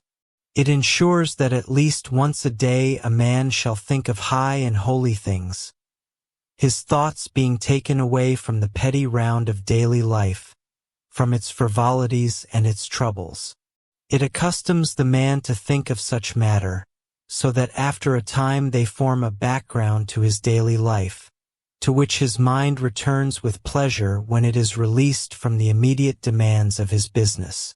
It serves as a kind of astral and mental gymnastics to preserve these higher bodies in health and to keep the stream of divine life flowing through them. For these purposes, it should be remembered that the regularity of the exercises is of the first importance. It may be used to develop character, to build into it various qualities and virtues. It raises the consciousness to higher levels, so as to include the higher and subtler things. Through it a man may rise to the presence of the divine. It opens the nature and calls down blessings from higher planes. It is the way, even though it be only the first halting step upon the way, which leads to higher development and wider knowledge, to the attainment of clairvoyance, and eventually to the higher life beyond this physical world altogether. Meditation is the readiest and safest method of developing the higher consciousness. It is unquestionably possible for any man in process of time by meditation, say, upon the logos or the master, to raise himself first to the astral and then to the mental levels, but of course none can say how long it will take, as that depends entirely upon the past of the student and the efforts he makes. A man occupied in the earnest study of higher things is for the time lifted entirely out of himself, and generates a powerful though form in the mental world, which is immediately employed as a channel by the force hovering in the world nest above. When a body of men join together in thought of this nature, the channel which they make is out of all proportion larger in its capacity than the sum of their separate channels. Such a body of men is, therefore, an inestimable blessing to the community amidst which it works. In their intellectual studies, they may be the cause of an outpouring into the lower mental world of force which is normally peculiar to the higher mental. If their thought deals with ethics and soul development in its higher aspects, they may make a channel of more elevated thought through which the force of the Buddhic world may descend into the mental. They are thus able to cause influence to be radiated out upon many a person who would not be in the least open to the action of that force if it had remained on its original level. This, in fact, is the real and greatest function of, for example, a lodge of the Theosophical Society, to furnish a channel for the distribution of the divine life. For every lodge of the Theosophical Society is a center of interest to the masters of the wisdom and their pupils. Consequently, the thoughts of the members of the lodge, when engaged in study, discussion, etc., may attract the attention of the masters, a force being then poured out far more exalted than anything deriving from the members themselves. Members of the Theosophical Society may be reminded that it has been stated by Dr. Besant that a master has said that when a person joins the society he is connected with them by a tiny thread of life. This thread is the line of magnetic rapport with the master, and the student may by arduous effort, by devotion and unselfish service, strengthen and enlarge the thread until it becomes a line of living light. It is possible to call down a blessing from a still higher source. The life and light of the deity flood the whole of his system, the force at each level or plane being normally strictly limited to it. If, however, a special channel be prepared for it, it can descend to and illuminate a lower level. Such a channel is always provided whenever any thought or feeling has an entirely unselfish aspect. Selfish feeling moves in a closed curve, and so brings its own response on its own level. An utterly unselfish emotion is an outrush of energy which does not return, but in its upward movement provides a channel for a downpouring of divine power from the level next above. This is the reality lying at the back of an idea of the answer to prayer. To a clairvoyant, this channel is visible as a great vortex, a kind of gigantic cylinder or funnel.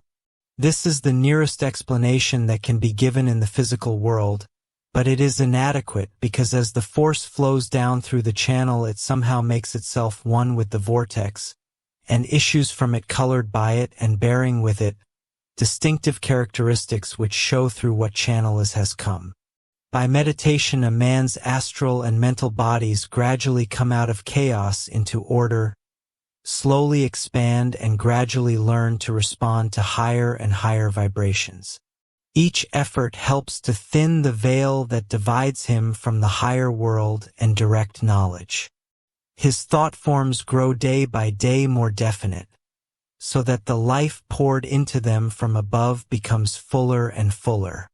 Meditation thus helps to build into the bodies the higher types of matter. It often leads to lofty emotions being experienced, these coming from the Buddhic level and being reflected in the astral body. In addition, there is needed also development of the mental and causal bodies, in order to give steadiness and balance.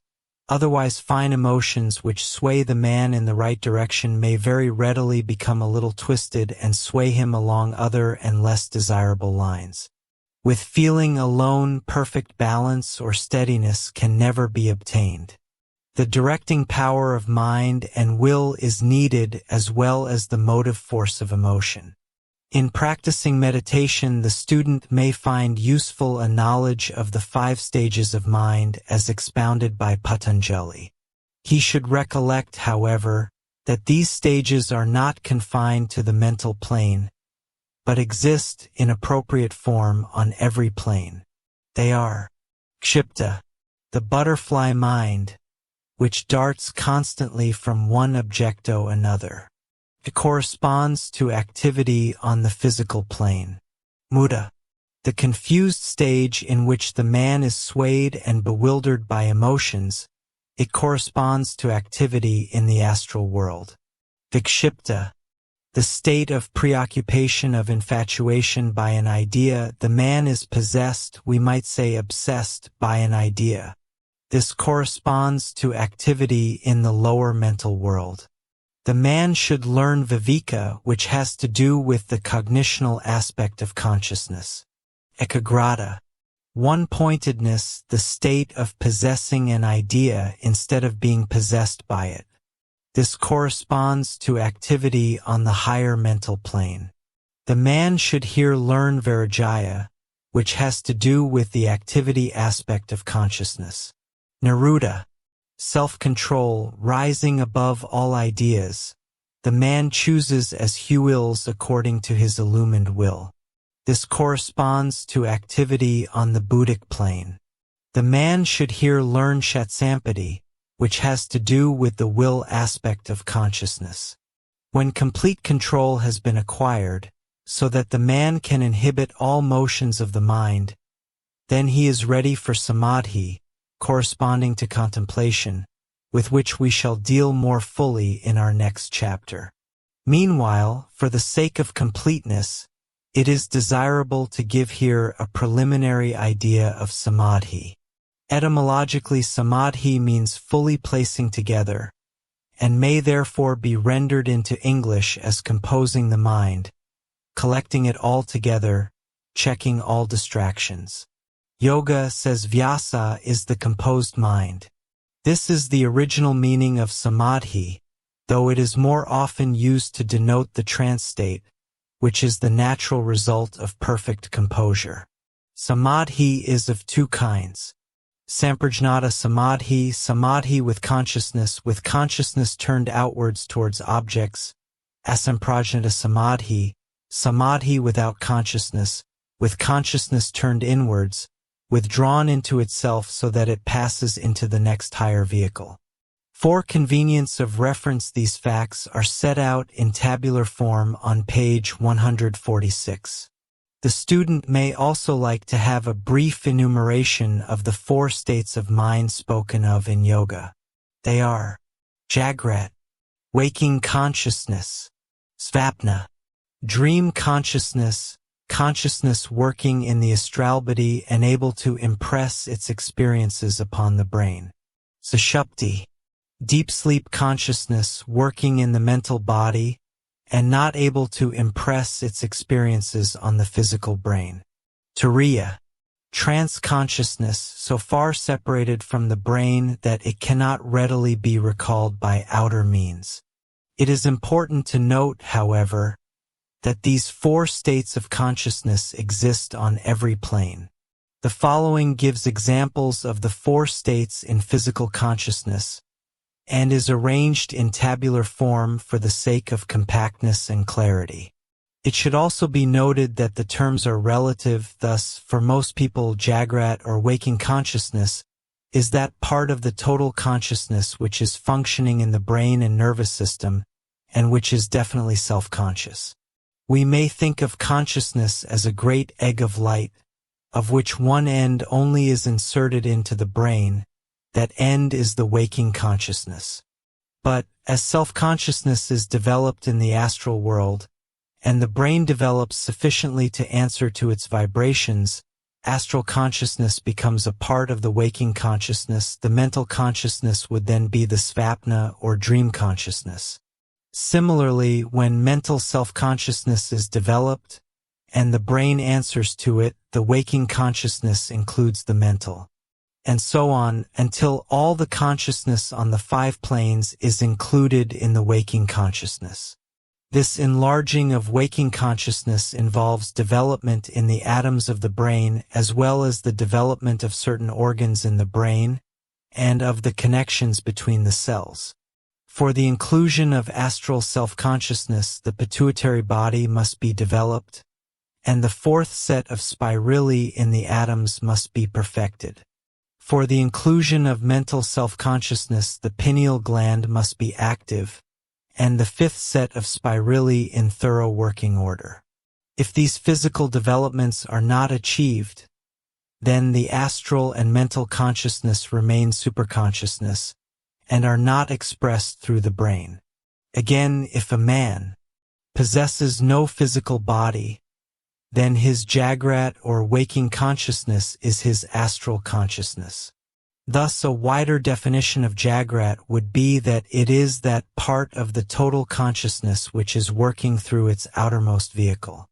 We may also reconsider, from the point of view of the above analysis, Samadhi. Samadhi is a state of consciousness in which the body is insensible, but the mind is fully self-conscious, and from which the mind returns to the physical brain with the memory of its superphysical experiences. If a man throws himself into a trance and is active on the astral plane, then his samadhi is on the astral. If he functions on the mental plane, then his samadhi is on that plane.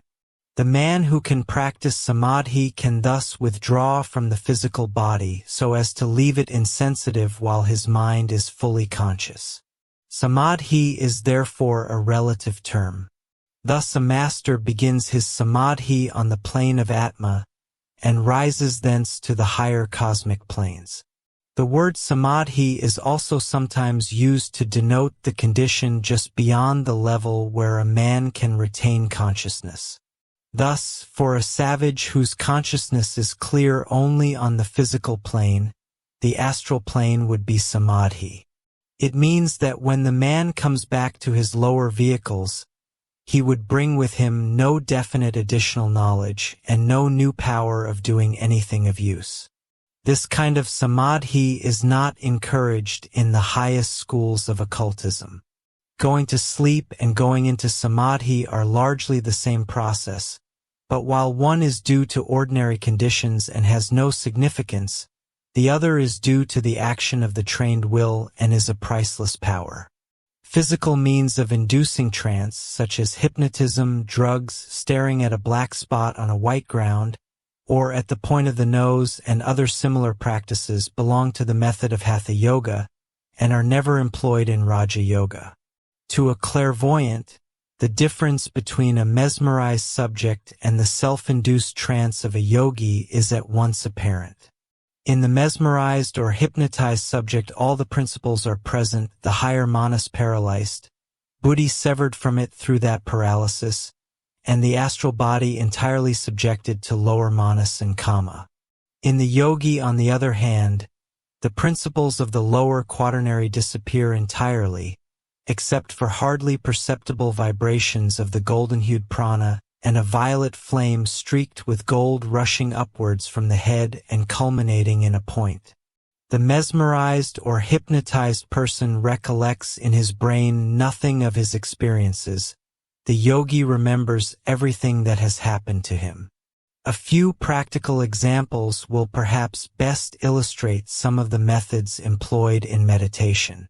The student will do well to commence by cultivating the thought, until it becomes habitual, that the physical body is an instrument of the spirit.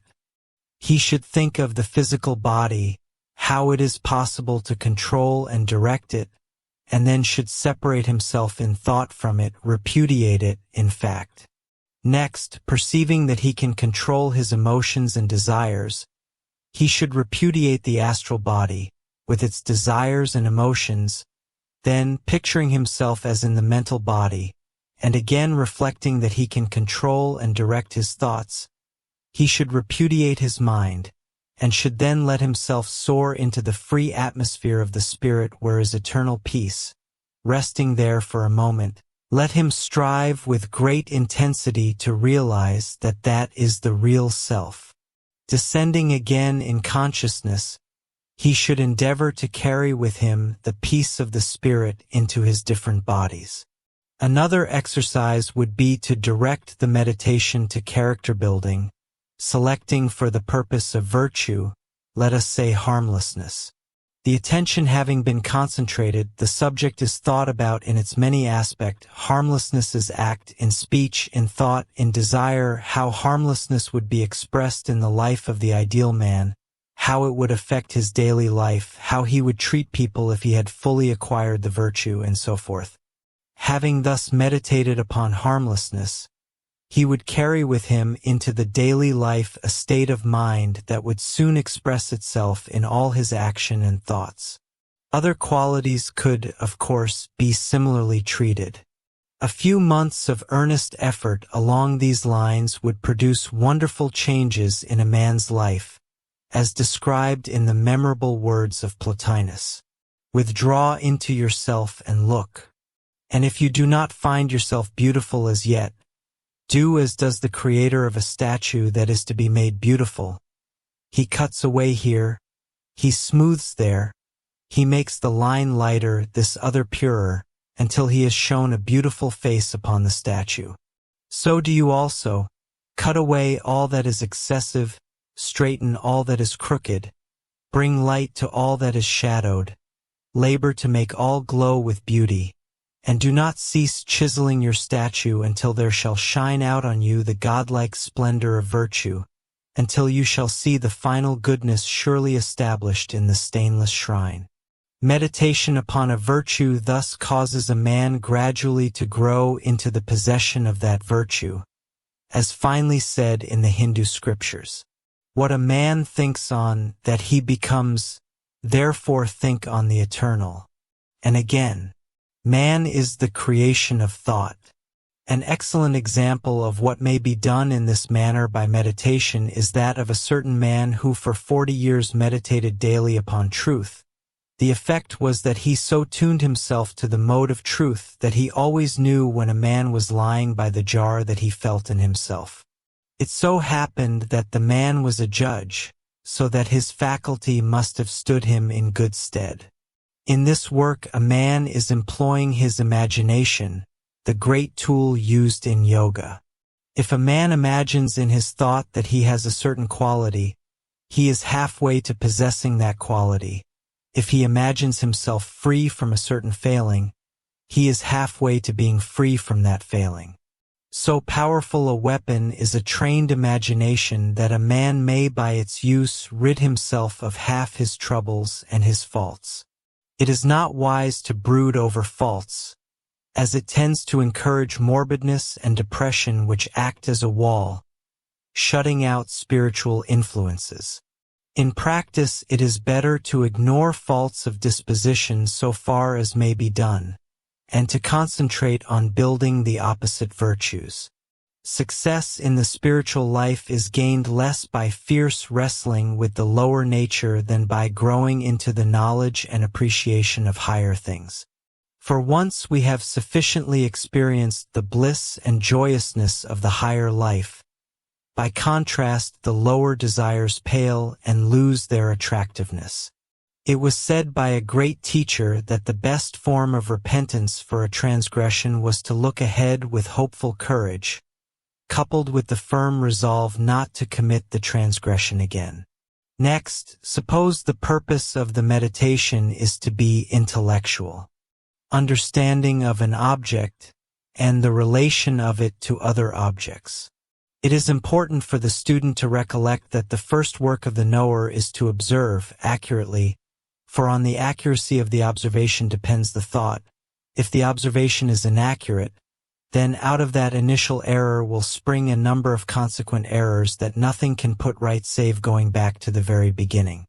The object having thus been carefully observed, the stream of thought is played upon it so as to grasp it in all its natural, superphysical, and metaphysical aspects, an effort being made to make quite clear and definite that level of the consciousness which is still nebular. Let the subject be, for example, harmony. Consider it in relation to the various senses, consider it in music, in color, in phenomena of many different kinds, seek to discover the principal features of harmony, and how it differs from other similar and contrasting ideas, what part it plays in the succession of events, what is its use, what results from its absence. Having answered all these and many other questions, an endeavor should be made to drop all concrete images or thoughts, and to hold in thought the abstract idea of harmony. The student must bear in mind that mental sight is quite as real and satisfying as is physical sight. Thus it is possible to train the mind to see, say, the idea of harmony, or the square root of 2, as clearly and as certainly as one sees a tree or a table with physical vision. For our third example, let us take a devotional meditation. Think of the ideal man, the master, or, if preferred, the deity or any manifestation of the deity. Allow the thought to play upon the subject from different aspects, so that it constantly awakens admiration, gratitude, reverence, worship. Ponder upon all the qualities manifested in the subject and take each quality in all its aspects and relationships. From a general standpoint, an abstract ideal and a personality are equally good for purposes of meditation.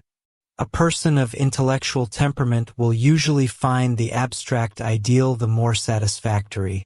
One of the emotional temperament will demand a concrete embodiment of his thought. The disadvantage of the abstract ideal is that it is apt to fail in compelling aspiration. The disadvantage of the concrete embodiment is that the embodiment is apt to fall below the ideal.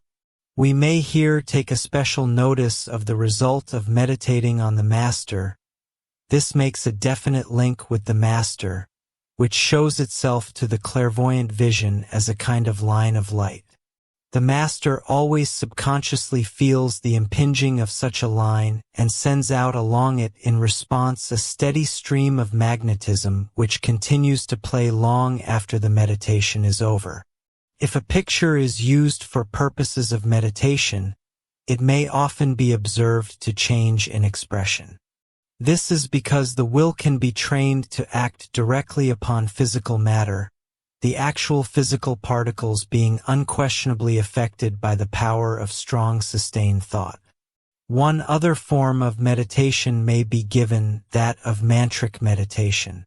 A mantram is a definite succession of sounds arranged by an occultist in order to bring about certain definite results.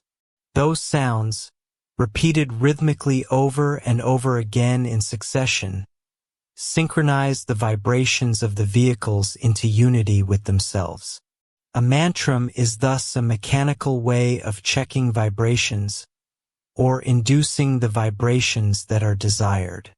Its efficacy depends upon what is known as sympathetic vibration. The more a mantram is repeated, the more powerful the result.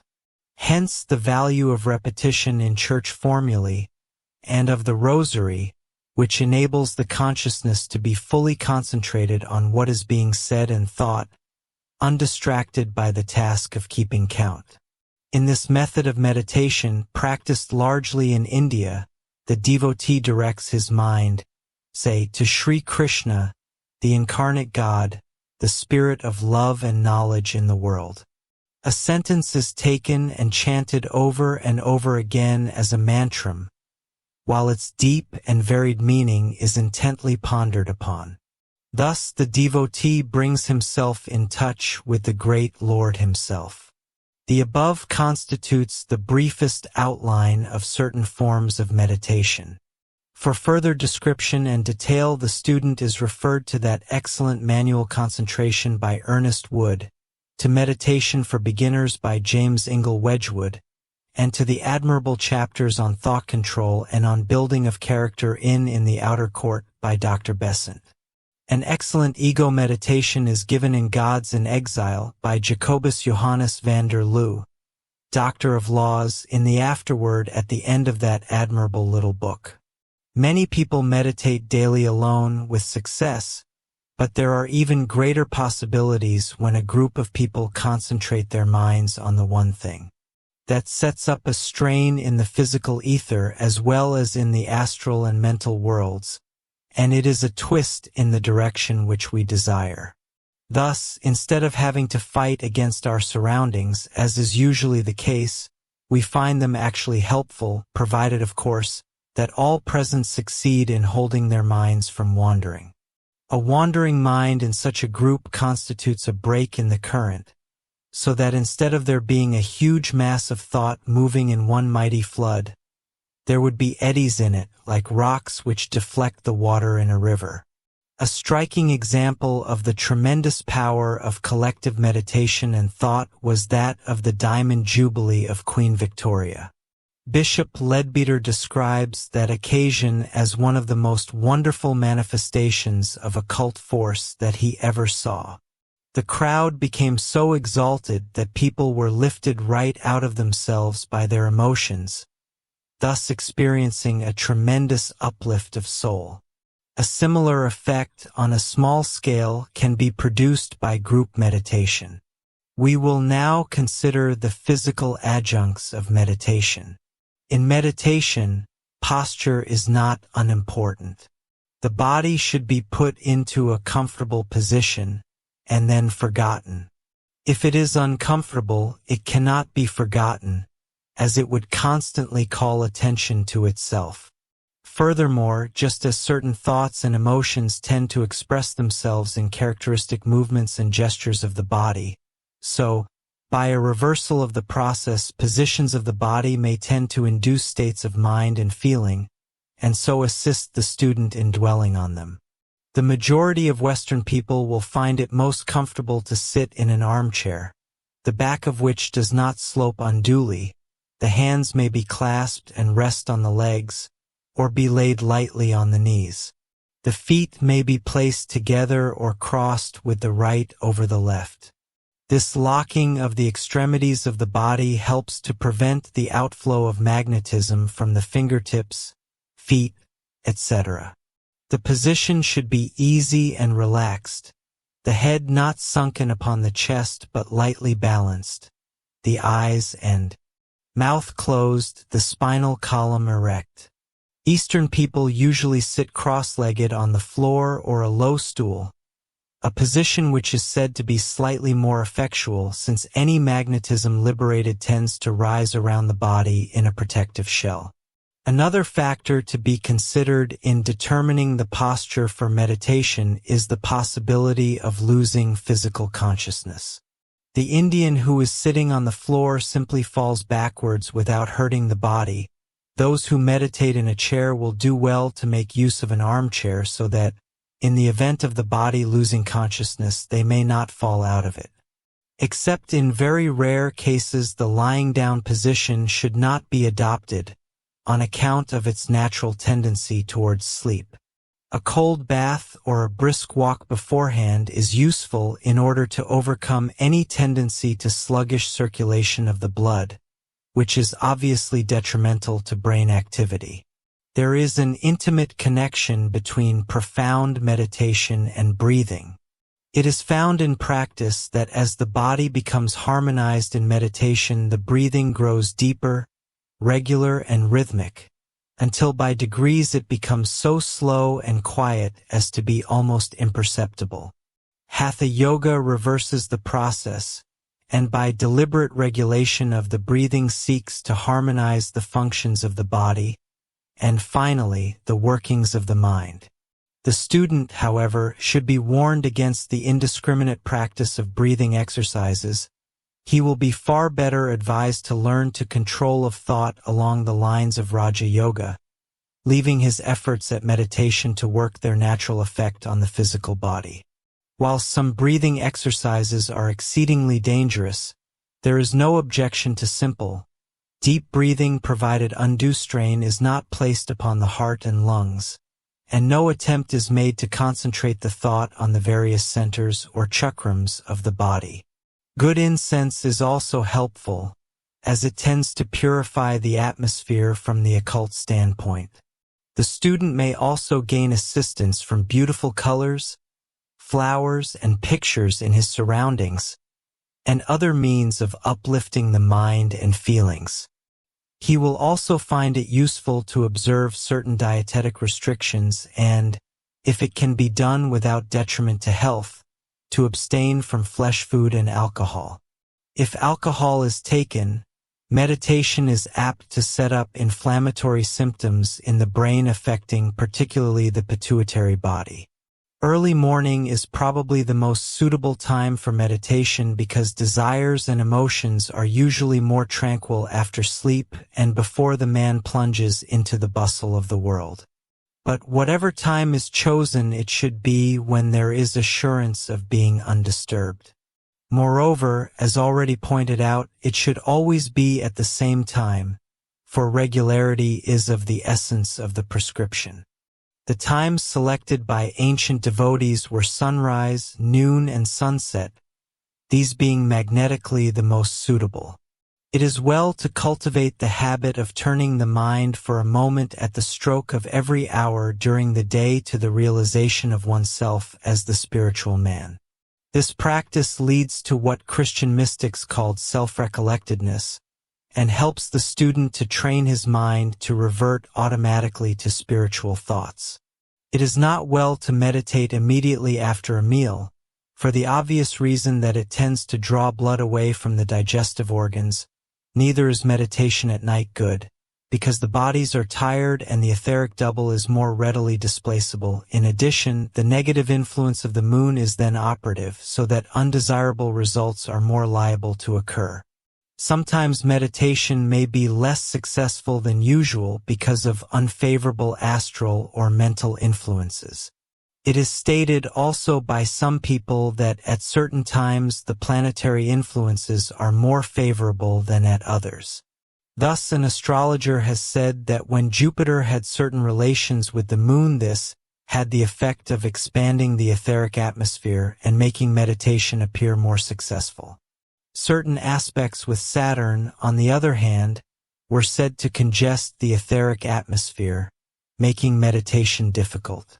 The system of meditation briefly outlined above has as its object spiritual, mental, and ethical development and control of the mind and feelings.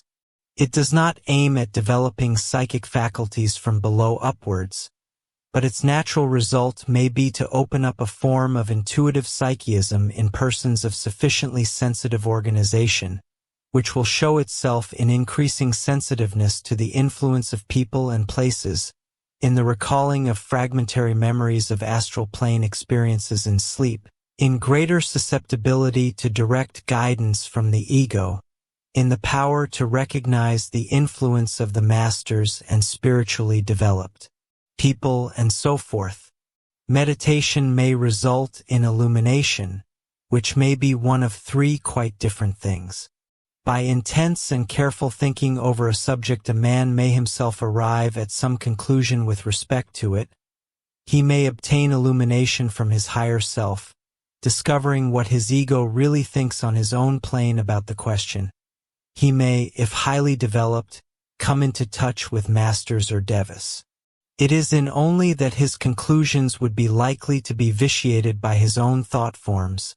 The higher self would be able to transcend these, and so would a master or a deva. What we can do in meditation depends upon what we are doing all day long. If we have prejudices, for example, in ordinary life, we cannot escape from them in meditation. Physical meditation is, of course, for the training of the lower vehicles, not for the ego. During meditation, the ego regards the personality much as at any other time. He is usually slightly contemptuous. If the ego is at all developed, he will meditate upon his own level, but that meditation need not, of course, synchronize with that of the personality. Meditation is one means of acquiring the art of leaving the body in full consciousness. The consciousness being braced up to an unswerving steadiness and fixity, the attention is gradually withdrawn from the outer world and the body, the senses remaining quiet while the mind is intensely alive, but with all its energies drawn inwards ready to be launched at a single point of thought, the highest to which it can attain. When it is able to hold itself thus with comparative ease by a strong but calm effort of will, it can throw itself beyond the highest thought it can reach while working in the physical brain, and in that effort will rise to and unite itself with the higher consciousness and find itself free from the body. When this is done, there is no sense of sleep or dream nor any loss of consciousness. The man finds himself outside his body, as though he had slipped off a weighty encumbrance, not as though he had lost any part of himself. There are other ways of obtaining freedom from the body, for example, by the rapt intensity of devotion, or by special methods that may be imparted by a great teacher to his pupil. The man can return to his body and re-enter it at will. Also, under these circumstances he can impress on the brain, and thus retain while in the physical body, the memory of the experiences he has undergone. Real meditation means a strenuous effort, not the sensation of happiness which arises from a state of semi-somnolence and bodily luxury. It has, therefore, nothing to do with and, in fact, is quite different from the kind of passive mediumship developed in spiritualism.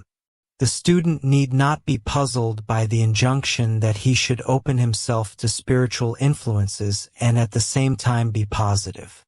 Positive effort is needed as a preliminary. This uplifts the consciousness the higher levels so that the higher influences can play down. Then, and only then, is it safe to relax the upward striving in the realization of the peace thus attained. The phrase opening oneself to spiritual influences may be taken to mean maintaining an attitude of intense stillness at a high spiritual level, much as a bird, though seemingly passive and immobile, poises itself against the gale by a powerful effort continuously maintained in wing and pinion. Chapter 17. Concentration Techniques for Mental Mastery. Contemplation is the third stage following the two previously considered.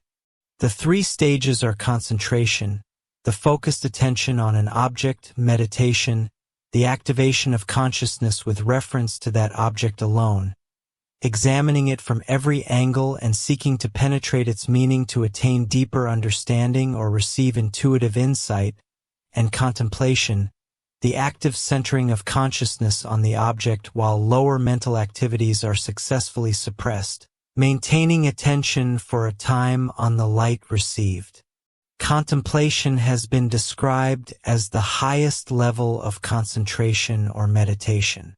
In Hindu terminology, the stages are elaborated as pratyahara, the preliminary stage involving complete control of the senses, dharana, concentration, dhyana, meditation, and samadhi, contemplation. Dharana, dhyana, and samadhi are collectively called sanyama. In meditation, one discovers the nature of the object in comparison to other things and in relation to them. This process of reasoning continues until further comparison or argument is impossible, at which point the process is suspended. Attention remains fixed on the object, and one seeks to penetrate the indefiniteness surrounding it, which defines contemplation. Beginners should understand that meditation is a lifelong discipline and should not expect to reach pure contemplation in early practice. Contemplation can also be described as maintaining consciousness on one subject and drawing it inward so that the thinker and the object become one. When a disciplined mind sustains one-pointed concentration and can then release the object while keeping attention fixed without directing it toward anything, the stage of contemplation is achieved. In this state, the mental body exhibits no image, its materials remain steady and firm, receiving no impressions, perfectly calm like still water. This state is brief, analogous to the critical point in chemistry between two states of matter. As the mental body is stilled, consciousness passes into and out of the laya center, the neutral point of contact between the mental and causal body, accompanied by a momentary swoon or loss of consciousness, resulting from the disappearance of lower world objects and followed by consciousness in the higher body. The ego can then shape the mental body according to lofty thoughts, infusing it with personal vibrations, molding it according to visions of higher planes, and conveying to lower consciousness ideas otherwise inaccessible. These are the inspirations of genius, appearing suddenly and illuminating the mind. The individual who produces them may not fully understand their origin but recognizes the power within guiding them. Similarly, ecstasy and visions of saints across all ages and creeds result from prolonged and absorbing contemplation, which creates the necessary brain condition. The senses become closed due to intense inner concentration, producing involuntarily the state sought deliberately by the Raja Yogi. The transition from meditation to contemplation can be described as moving from meditation with seed to meditation without seed. The mind is held poised at the highest point of reasoning, the final link in argument or central thought, representing meditation with seed. Then the student releases all attachments while keeping the mind at the highest attained position, vigorous and alert, representing meditation without seed. Remaining poised in silence and void, the practitioner enters the cloud. A sudden and unmistakable change occurs, profound and extraordinary, marking contemplation leading to illumination. Thus, for example, practicing contemplation on the ideal man, on a master, having formed an image of the master, the student contemplates it with ecstasy, filling himself with its glory and its beauty, and then straining upwards towards him, he endeavors to raise his consciousness to the ideal, to merge himself in it, to become one with it. The momentary swoon mentioned above is called in Sanskrit the Dharma Megha, the cloud of righteousness. Western mystics speak of it as the cloud on the mount, the cloud on the sanctuary, the cloud on the mercy seat. The man feels as though surrounded by a dense mist, conscious that he is not alone, but unable to see. Presently the cloud thins, and the consciousness of the higher plane dawns.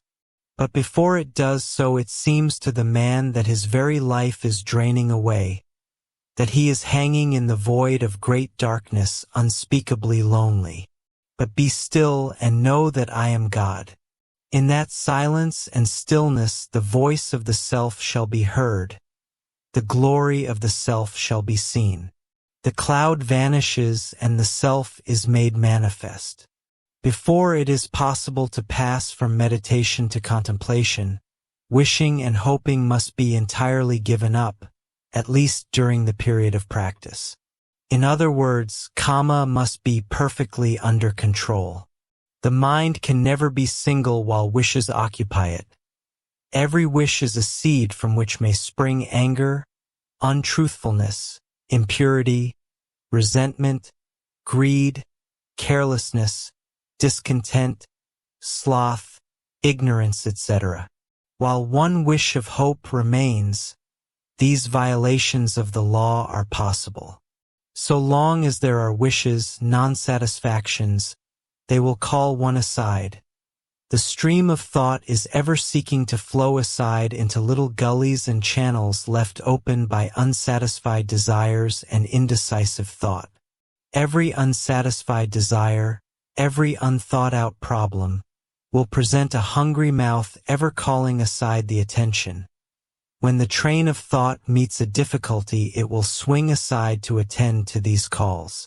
Tracing out interrupted chains of thought, it will be found that they have their source in unsatisfied desires and unsettled problems.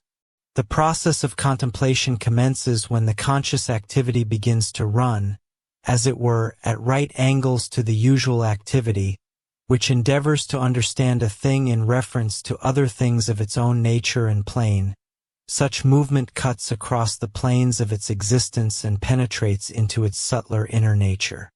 When the attention is no longer divided into parts by the activities of comparing, The mind will move as a whole, and will seem quite still, just as a spinning top may appear to stand still when it is in most rapid motion. In contemplation, one no longer thinks about the object. It is better even not to start with any idea of the self and the object as two different things in relation to one another, because to do so will tend to color the idea with feeling. The endeavor should be made to reach such a point of self-detachment that the contemplation can start from inside the object itself, the mental enthusiasm and energy being at the same time kept up all along the line of thought. The consciousness is to be held, poised like a bird on the wing, looking forward and never thinking of turning back. In contemplation, the thought is carried inwards until it can go no further. It is held in that position without going back or turning aside, knowing that there is something there, although it is unable to grasp clearly what it is. In this contemplation there is, of course, nothing in the nature of sleep or mental activity, but an intense search, a prolonged effort to see in the indefiniteness something definite, without descending to the ordinary lower regions of conscious activity in which the vision is normally clear and precise. A devotee would practice contemplation in a similar manner, but in his case the activity would be mainly feeling rather than thought. In contemplation on his own nature, the student repudiates his identity with the outer bodies and with the mind.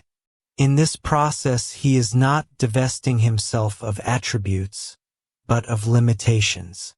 The mind is swifter and freer than the body, and beyond the mind is spirit, which is freer and swifter still.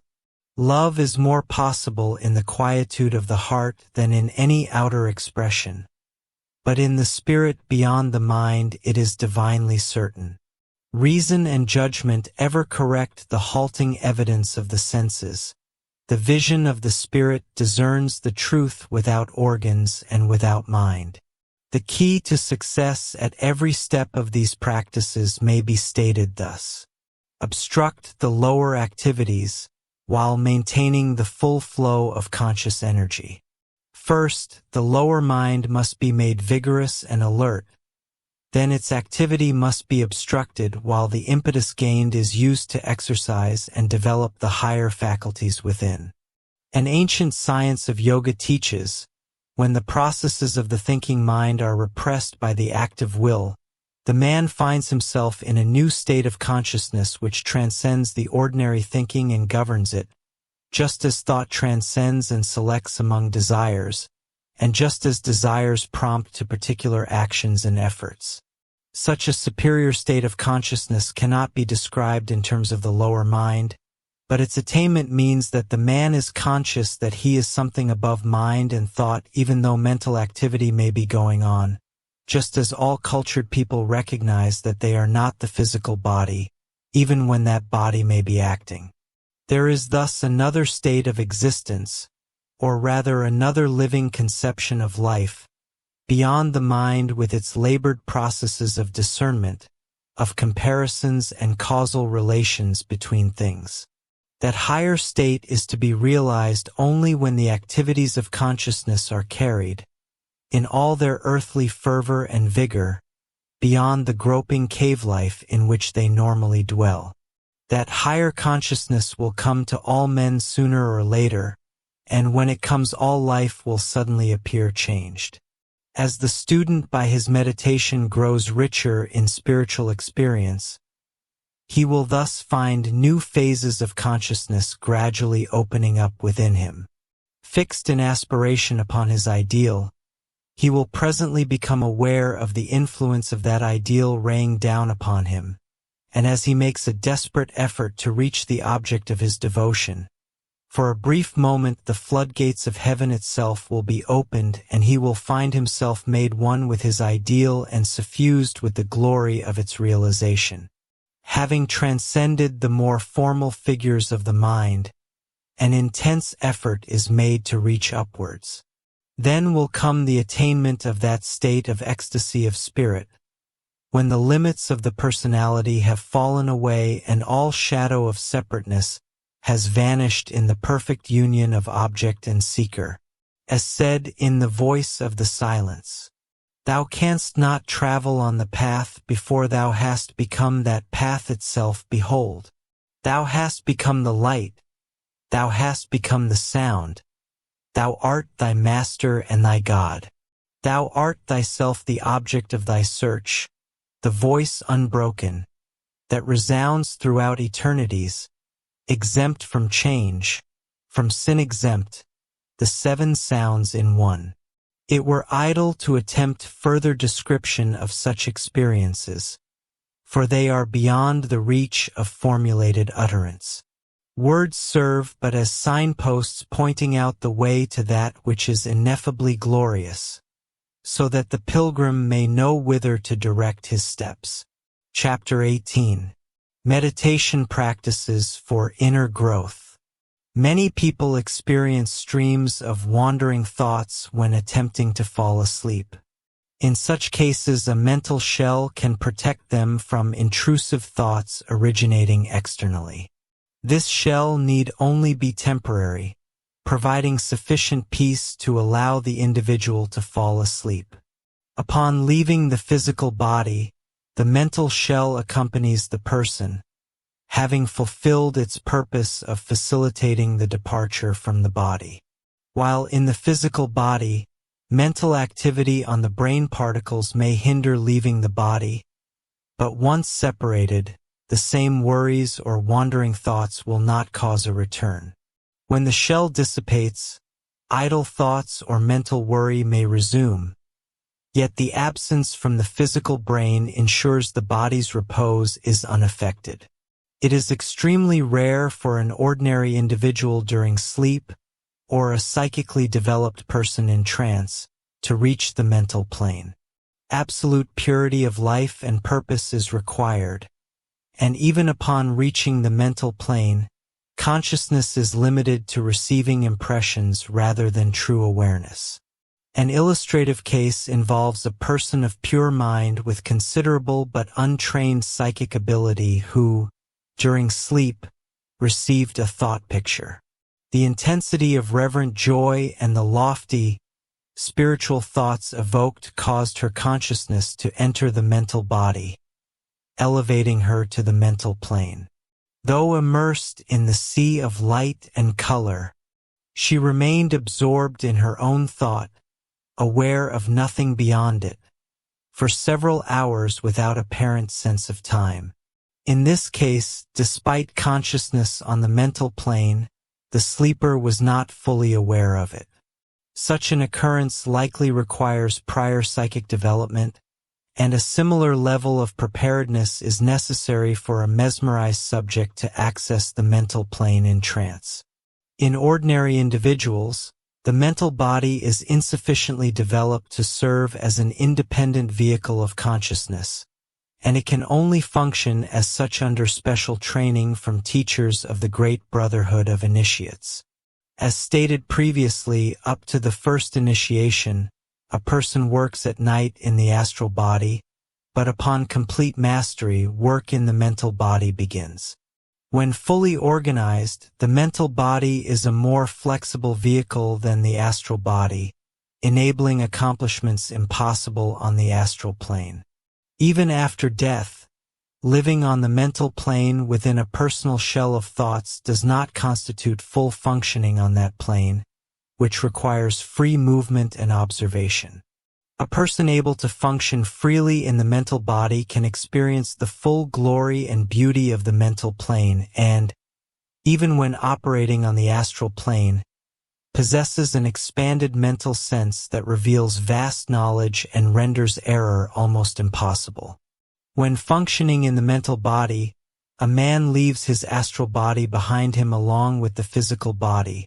If he wishes to show himself upon the astral plane for any reason, he does not send for his own astral vehicle, but by a single action of his will materializes one for his temporary need.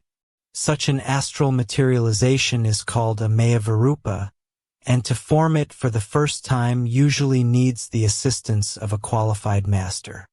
There is another way in which the sleep life can be usefully employed for solving problems. The method is, of course, practiced by many people, though for the most part unconsciously. It is expressed in the proverb that the night brings counsel. The problem to be solved should be quietly held in the mind when going to sleep. It should not be debated or argued, or sleep may be prevented. It should be merely stated to the mind and left. Then, when during sleep the thinker is freed from the physical body and brain, he will take up the problem and deal with it. Usually the thinker will impress the solution on the brain so that it will be in the consciousness on awakening. It is a good plan to keep paper and pencil by the bed in order to note down the solution immediately on waking, because a thought thus obtained is very readily erased by the thronging stimuli from the physical world, and is not easily recovered. Chapter 19. Contemplation and Achieving Higher Awareness. Mayavarupa literally means body of illusion. It is a temporary astral body created by one capable of functioning in the mental body. Its appearance may or may not resemble the physical body, the form being adapted to the purpose for which it is projected. It can be made visible or invisible on the physical plane at will, and can be indistinguishable from a physical body, warm and firm to the touch, capable of conversation, and fully resembling a physical being. The advantage of the Mayavarupa is that it is immune to astral glamour. No astral illusion can overpower it or deceive it. With the ability to form the Mayavarupa, a person can move instantly between the mental and astral planes, retaining the greater power and sharper perception of the mental plane. Astral materialization is necessary only when visibility to others on the astral plane is desired. Upon completing work on the astral plane, the individual returns to the mental plane, and the Mayavarupa dissolves, its materials returning to the general circulation of astral matter from which they were drawn by the pupil's will. While in the Mayavarupa, thought transference on the mental plane may be used to understand another person, though the ability to convey thought depends on the development of the other individual's astral body. The master must first demonstrate the creation of the Mayavarupa to the pupil, after which the pupil can eventually perform it independently. Following the second initiation, rapid development of the mental body occurs, and it is around this stage that the pupil acquires the ability to use the Mayavarupa. Chapter 20.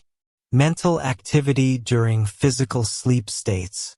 The initial stage of life after death on the astral plane has already been described in the astral body. We now continue the study from the moment the astral body is left behind and consciousness withdraws into the mental body, rising to the mental plane and entering what is known as the heaven world. Theosophists usually call this Devashan, meaning the shining land, also termed in Sanskrit Devasthan, the land of the gods, corresponding to Svarga in Hinduism, Sukhavati in Buddhism, and the heaven of Zoroastrians, Christians, and Mohammedans, and sometimes referred to as nirvana by the common people. The fundamental principle of Devashan is that it is a world of thought. A person in Devashan is called a Devachani. Older texts describe Devashan as a specially protected area of the mental plane, where sorrow and evil are excluded by the great spiritual intelligences overseeing human evolution, serving as a blissful resting place where one peacefully assimilates the results of physical life. In reality, Devashan is not a reserved part of the mental plane. Rather, each person encloses themselves in a personal shell, participating little in the life of the mental plane, unlike the free movement and interaction experienced on the astral plane. The sense of artificial guardianship surrounding each individual arises from the removal of all kamic or astral matter, leaving no vehicle or medium of communication capable of responding to the lower worlds, which for practical purposes are non-existent for the individual. The final separation of the mental body from the astral is painless and imperceptible to the ordinary person, who experiences a gentle sinking into delightful repose. Typically, there is a period of unconsciousness analogous to that following physical death, varying in duration, from which the individual gradually awakens. This unconscious period functions as gestation, corresponding to prenatal life, necessary for building the devachanic ego for life in devachan.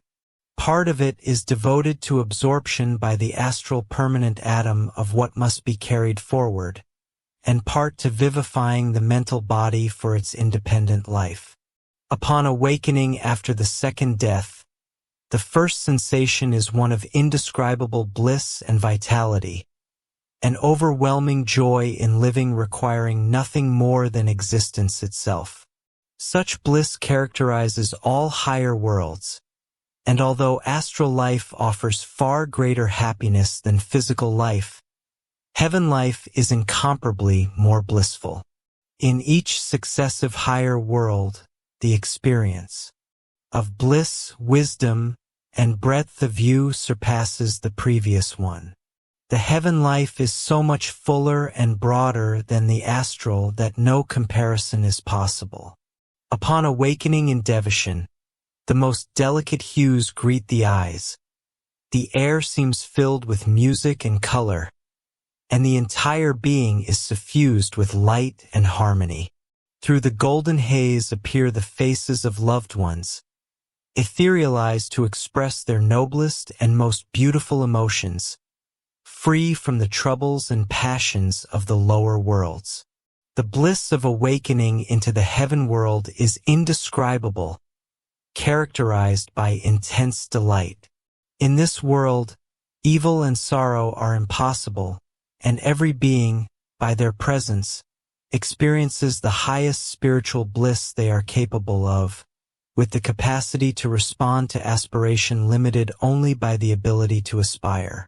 This sense of the overwhelming presence of universal joy never leaves a man in devachan. Nothing on earth is like it. Nothing can image it. The tremendous spiritual vitality of this celestial world is indescribable. Various attempts have been made to describe the heaven world, but all of them fail because it is by its nature indescribable in physical language. Thus Buddhist and Hindu seers speak of trees of gold and silver with jeweled fruits. The Jewish scribe, having lived in a great and magnificent city, spoke of the streets of gold and silver. More modern theosophical writers draw their similes from the colors of the sunset and the glories of the sea and sky. Each alike tries to paint the truth, too grand for words, by employing such similes as are familiar to his mind. The man's position in the mental world differs widely from that in the astral. In the astral, he was using a body to which he was thoroughly accustomed, having been in the habit of using it during sleep. The mental vehicle, however, he has never used before, and it is far from being fully developed. It thus shuts him out to a great extent from the world about him, instead of enabling him to see it. During his purgatorial life on the astral plane, the lower part of his nature burnt itself away. Now there remained to him only his higher and more refined thoughts, the noble and unselfish aspirations which he entertained during his earth life. In the astral world he may have a comparatively pleasant life, though distinctly limited. On the other hand, he may suffer considerably in that purgatorial existence. But in devachan he reaps the results only of such of his thoughts and feelings as have been entirely unselfish. Hence the devachanic life cannot be other than blissful.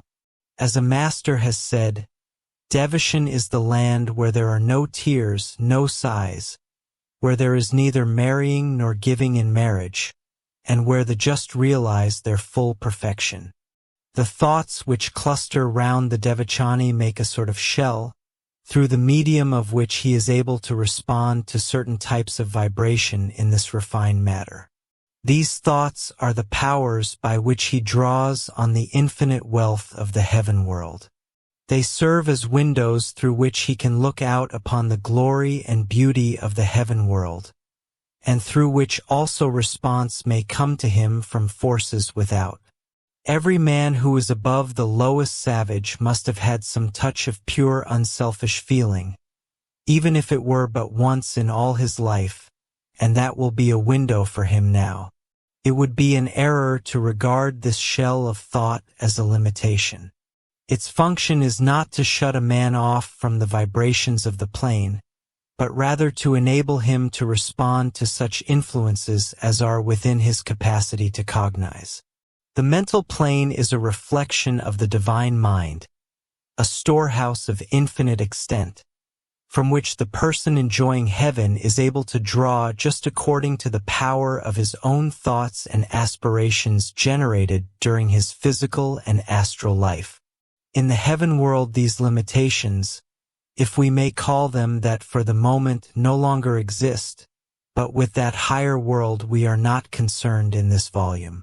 Each man is able to draw upon the heaven world, and to cognize only so much of it as he has by previous effort prepared himself to take. As the Eastern simile has it, each man brings his own cup. Some of the cups are large and some are small. But, large or small, every cup is filled to its uttermost capacity.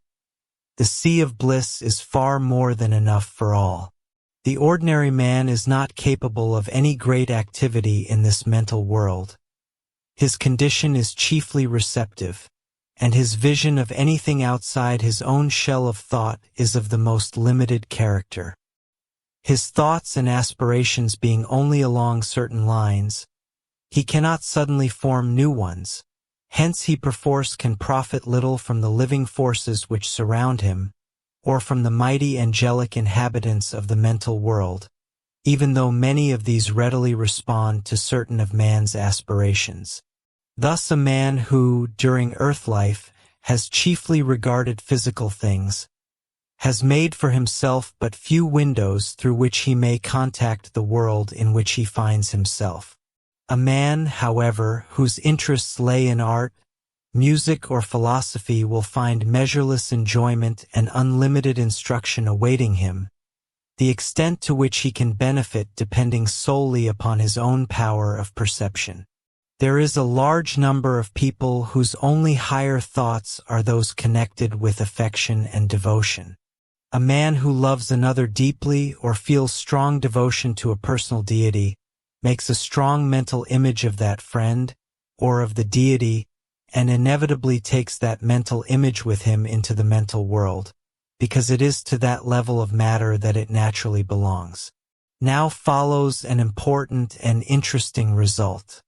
The love which forms and retains the image is a very powerful force, strong enough in fact to reach and to act upon the ego of the friend, which exists on the higher mental plane, for it is of course the ego that is the real man loved, not the physical body which is so partial a representation of him.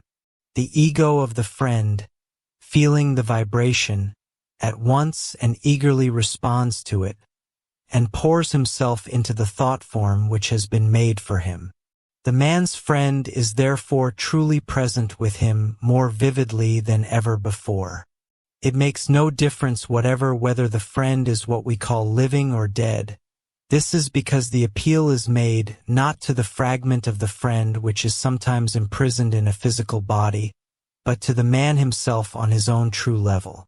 The ego always responds, so that one who has 100 friends can simultaneously and fully respond to the affection of every one of them, for no number of representations of a lower level can exhaust the infinity of the ego. Hence a man can express himself in the heavens of an indefinite number of people. Each man in his heaven life thus has around him the vivified thought forms of all the friends for whose company he wishes. Moreover, they are for him always their best, because he has himself made the thought images through which they manifest. In the limited physical world, we are accustomed to thinking of our friend as only the limited manifestation which we know on the physical plane. In the heaven world, on the other hand, we are clearly much nearer to the reality in our friends than we ever were on earth, as we are 2 stages or planes nearer the home of the ego himself. There is an important difference between life after death on the mental plane and life on the astral plane. For on the astral plane we meet our friends in their astral bodies. We are still dealing with their personalities. On the mental plane, however, we do not meet our friends in the mental bodies which they use on earth. On the contrary, their egos build for themselves entirely new and separate mental vehicles and, instead of the consciousness of the personalities, the consciousness of the egos work through the mental vehicles.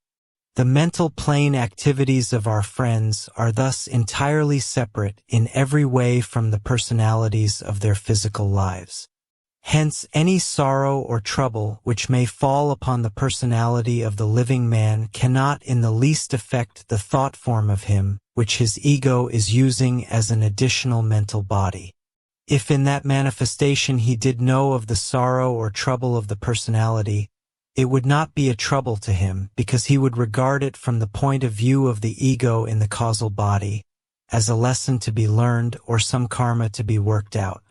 In this view of his there is no delusion, on the contrary, it is the view of the lower personality which is the deluded one, for what the personality sees as troubles or sorrows are to the real man in the causal body merely steps on the upward path of evolution. We also see that a man in devotion is not conscious of the personal lives of his friends on the physical plane. What we may call the mechanical reason for this has already been fully explained. There are also other reasons equally cogent for this arrangement. For it would obviously be impossible for a man in devotion to be happy if he looked back and saw those whom he loved in sorrow and suffering, or in the commission of sin. In devotion there is thus no separation due to space or time, nor can any misunderstanding of word or thought arise. On the contrary, there is a far closer communion, soul with soul, than ever was the case in earth life. On the mental plane there is no barrier between soul and soul. Exactly in proportion to the reality of soul life in us is the reality of soul communion in devotion. The soul of our friend lives in the form of him which we have created just to the extent that his soul and ours can throb in sympathetic vibration. We can have no touch with those with whom on earth the ties were only of the physical and astral bodies, or if they and we were discordant in the inner life. Hence, in devotion no enemy can enter, for only sympathetic accord of mind and heart can draw men together in the heaven world. With those who are beyond us in evolution, we come into contact just so far as we can respond to them. With those who are less advanced than we are, we commune to the limit of their capacity. The student will recollect that the desire elemental rearranges the astral body after death in concentric layers of matter, the densest outermost, thus confining the man to that subplane of the astral world to which belongs the matter in the outermost layer of his astral body. On the mental plane there is nothing to correspond to this, the mental elemental not acting in the manner adopted by the desire elemental. There is also another important difference between the astral and mental life.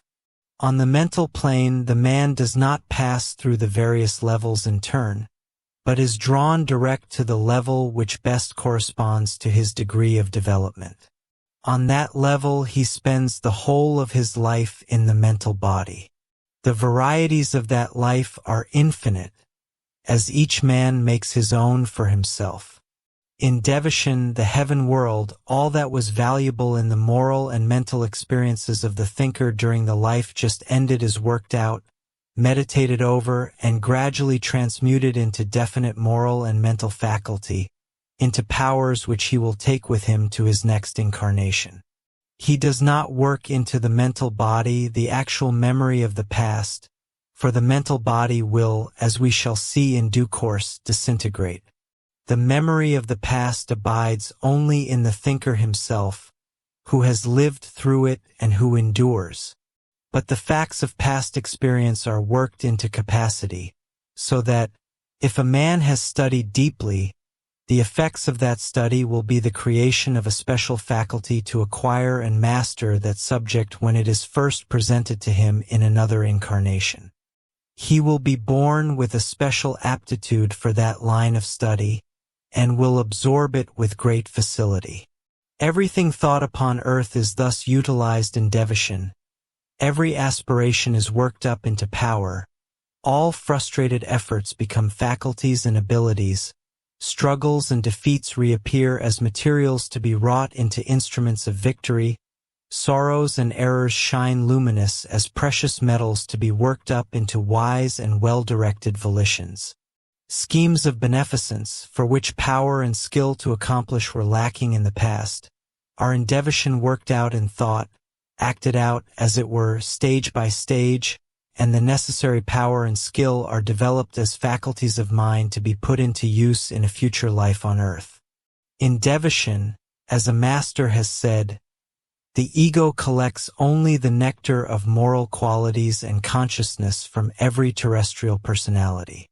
During the devachanic period, the ego reviews his store of experiences, the harvest of the earth life just closed, separating and classifying them, assimilating what is capable of assimilation, rejecting what is effete and useless. The ego can no more be always busied in the whirl of earth life than a workman can always be gathering store of materials, and never fabricating from them goods, or than a man can always be eating food and never digesting and assimilating it to build up the tissues of his body. Thus devotion, except for the very few, as we shall see later, is an absolute necessity in the scheme of things. An imperfect understanding of the true nature of devotion has sometimes led people to think that the life of the ordinary person in the lower heaven world is nothing but a dream and an illusion, that when he imagines himself happy amidst his family and friends, or carrying out his plans with such fullness of joy and success, he is really only a victim of a cruel delusion. This idea results from misconception of what constitutes reality, and from a faulty point of view. The student should recollect that most people realize so little of their mental life, even as led in the body, that when they are presented with a picture of mental life out of the body, they lose all sense of reality, and feel as though they had passed into a world of dream. The truth is, however, that physical life compares unfavorably, as regards reality, with life in the mental world. During ordinary earth life, it is obvious that that average person's conception of everything around him is imperfect and inaccurate in very many ways. He knows, for example, nothing of the etheric, astral, and mental forces which lie behind everything he sees, and form in fact by far the most important part of it. His whole outlook is limited to that small portion of things which his senses, his intellect, his education, his experience enable him to take in. Thus he lives in a world very largely of his own creation. He does not realize that this is so, because he knows no better. Thus, from this point of view, ordinary physical life is at least as illusory as is life in devotion, and careful thought will show that it is really far more so. For, when a man in devotion takes his thoughts to be real things, he is perfectly right, they are real things on the mental plane, because in that world nothing but thought can be real. The difference is that, on the mental plane we recognize this great fact in nature, whereas on the physical plane we do not. Hence we are justified in saying that, of the two, the delusion is greater on the physical plane. Mental life, in fact, is far more intense, vivid, and nearer to reality than the life of the senses. Hence, in the words of a master, we call the posthumous life the only reality, and the terrestrial one, including the personality itself, only imaginary. To call the Devishan existence a dream in any other sense than that of a conventional term is to renounce forever the knowledge of the esoteric doctrine, the sole custodian of truth. One reason for the feeling of reality in earth life and of unreality when we hear of Devishan is that we look at earth life from within under the full sway of its illusions, while we contemplate Devishan from outside, free for the time from its particular grade of Maya or illusion. In Devishan itself the process is reversed, for its inhabitants feel their own life to be the real one, and look on earth life as full of the most patent illusions and misconceptions. On the whole, those in Devishan are nearer the truth than their physical critics in earth life, but of course the illusions of earth, though lessened, are not wholly escaped from in the lower heavens, in spite of the fact that contact there is more real and more immediate. In more general terms, the truth is that the higher we rise through the planes of being, the nearer we draw to reality, for spiritual things are relatively real and enduring, material things illusory and transitory.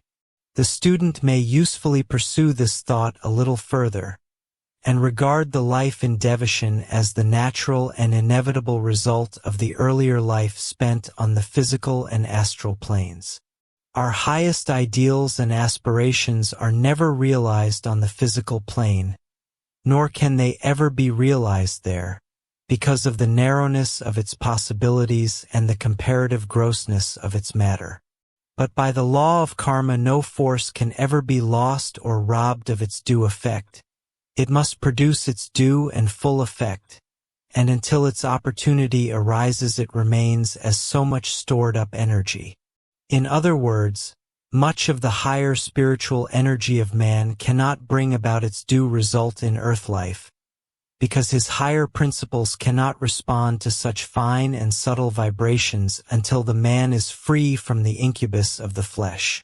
In the heaven life, for the first time, all this hindrance is removed, and the accumulated energy pours forth in the inevitable reaction which the law of karma demands. On the earth the broken arcs, says Browning, in the heaven a perfect round. So perfect justice is done, and nothing is ever lost, even though in the physical world it may seem that much has missed its aim and come to nothing. Devishan is thus by no means a dream or lotus land of purposeless idling. On the contrary, it is a land, or better, a condition of existence, where the mind and heart develop, unhindered by gross matter or by trivial cares, where weapons are forged for the struggles of earth life, and where, in fact, the progress of the future is secured. The student may perceive also that the system upon which nature has arranged the life after death is the only conceivable one which could fulfill its object of making everyone happy to the fullest extent of his capacity for happiness. If the joy of heaven were of one particular type, only some would weary of it, some would not be able to participate in it, either from want of taste in that particular direction, or from want of the necessary education. In Captain Stormfield's Visit to Heaven, Mark Twain has made of the old-fashioned idea of heaven such a reductio ad absurdum as to make it forever untenable, thereby incidentally affording a classic example of the uses of humorous analysis even in matters of profound religion and philosophy. Returning to our main theme, what other arrangement with regard to relatives and friends could be equally satisfactory? If the departed were permitted to follow the fluctuating fortunes of their friends on earth, happiness would be impossible for them.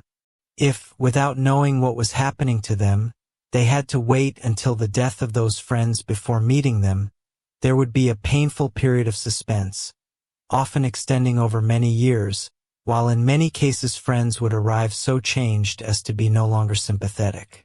Nature has avoided all these difficulties. Each man decides for himself both the length and character of his heaven life, by the causes which he has himself generated during his earth life. Therefore he cannot but have exactly the amount which he has deserved, and exactly that quality of joy which is best suited to his idiosyncrasies. Those whom he loves he has ever with him, and always at their noblest and best. No shadow of discord or change can ever come between them, since he receives from them all the time exactly what he wishes. In fact, nature's method is infinitely superior to anything which the wit or imagination of man has ever been able to offer in its place. It is, perhaps, difficult on the physical plane to realize the creative nature of the powers exercised by the thinker, clad in his mental body, and untrammeled by the physical vehicle. On earth, an artist may create visions of exquisite beauty, but when he seeks to embody them in the materials of earth, he finds they fall short of his mental conceptions. In devotion, however, all that a man thinks is at once reproduced in form, out of the rare and subtle matter of mind-stuff itself, the medium in which the mind normally works when free from passion, and which responds to every mental impulse. Thus, the beauty of man's surroundings in devotion is indefinitely increased to the wealth and energy of his mind. The student should strive to realize that the mental plane is a vast and splendid world of vivid life in which we are living now, as well as in the periods between physical incarnations. It is only our lack of development, the limitations imposed by the physical body, that prevent us from fully realizing that all the glory of the highest heaven is about us here and now, and that influences flowing from that world are ever playing upon us, if we will only understand and receive them. As the Buddhist teacher said, "The light is all about you, if you will only cast the bandage from your eyes and look." It is so wonderful, so beautiful, so far beyond what any man has dreamt of or prayed for, and it is forever and ever. In other words, devotion is a state of consciousness, and may be entered at any time by one who has learned to withdraw his soul from his senses. We may consider that what devotion is to each earth life, so is nirvana to the finished cycle of reincarnation. Chapter 21. Formation and Use of the Mayavi Rupa. In view of the fact that man creates his own purgatory and his own heaven, it is evident that neither state of consciousness can be eternal, for a finite cause cannot produce an infinite result. The distribution of time a person spends in the physical, astral, and mental worlds varies considerably with evolution. Primitive humans live almost entirely in the physical world, spending only a few years on the astral plane after death. As development progresses, astral life becomes longer, and as intellect unfolds, a portion of time is spent on the mental plane. The ordinary individual in civilized societies spends more time in the mental world than in the physical or astral. Indeed, the more evolved a person becomes, the shorter the astral life and the longer the mental life. Consequently, except in the earliest stages of evolution, the majority of a person's existence occurs on the mental plane. As will be detailed later, for all but the least developed, the ratio of physical life to mental life is rarely more than 1:20, and in fairly advanced individuals it may fall as low as 1:30. The student must remember that the true home of the real self, the ego, is the mental plane, and each incarnation is a brief but significant episode in its career. Tables provide approximate average intervals between lives for various classes of people, along with the average portions spent on the astral, mental, and causal levels. These classifications by social rank should not be interpreted rigidly, as they are only rough approximations. There may be exceptions, such as a person socially ranked among country gentlemen who is no higher in development than an unskilled laborer, or members of any social level who are morally or mentally undeveloped. A classification by moral and mental development would have been preferable, though it might have been equally difficult to implement. The figures are averages with considerable variation possible. Differences arise from the mode of individualization, with those developed through intellect tending toward longer intervals, while those individualized otherwise may experience shorter intervals. Generally, a person who dies young experiences a shorter interval than one who dies in old age, but may spend a greater proportion of time in the astral world, as strong emotions processed in astral life are primarily generated earlier in physical life. Spiritual energy, which manifests in the heaven life, is more likely to continue until the end or near the end of earthly existence. Therefore, the total time spent in devotion depends on the materials brought from earthly life, including all thoughts and emotions capable of cultivation into mental and moral faculties, intellectual and moral efforts, aspirations, memories of useful work, and plans for service to humanity. None of these are lost, however brief or weak, while selfish and animal passions are excluded, lacking material in which to be expressed. Nor does evil in the past life, though it may largely preponderate over the good, prevent the full reaping of whatever scant harvest of good there may be. The devachanic life may be very brief, but the most depraved, if he has any faint longings after the right, any stirrings of tenderness, must have a period of devachanic life, in which the seed of good may put forth its tender shoots, in which the spark of good may be fanned into a tiny flame.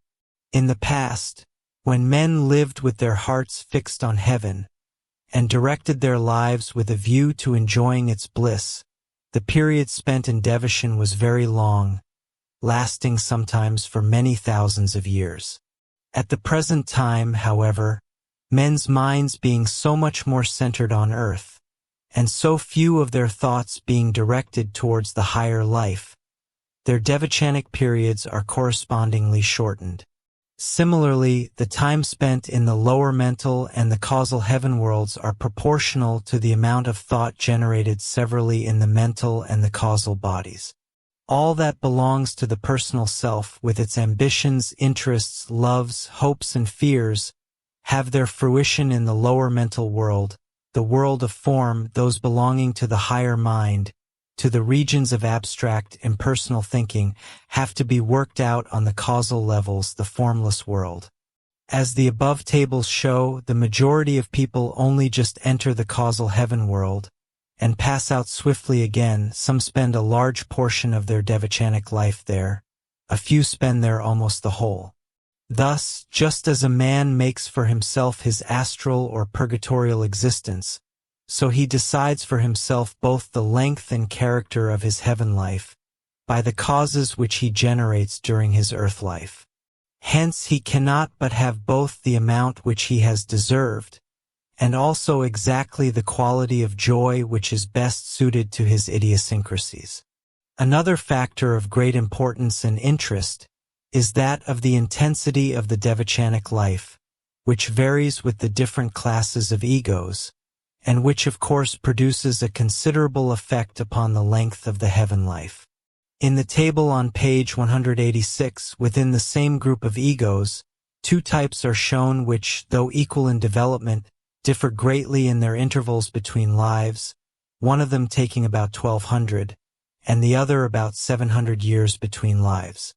Now the amount of spiritual force generated is roughly equal in the two cases, but those who take the shorter interval compress a double amount of bliss into their heaven lives, working as it were at high pressure, concentrating their experience, and so getting through nearly twice as much in any given period as the members of the other class.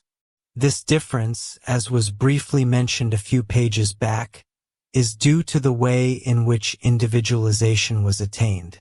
Without entering into the details of individualization, it may be explained that those who individualize gradually by intellectual development generate a different kind of spiritual force, which gives them a longer devachanic life, than those who individualize through an instantaneous uprush of affection or devotion, and who take their bliss in a much more concentrated or intense form.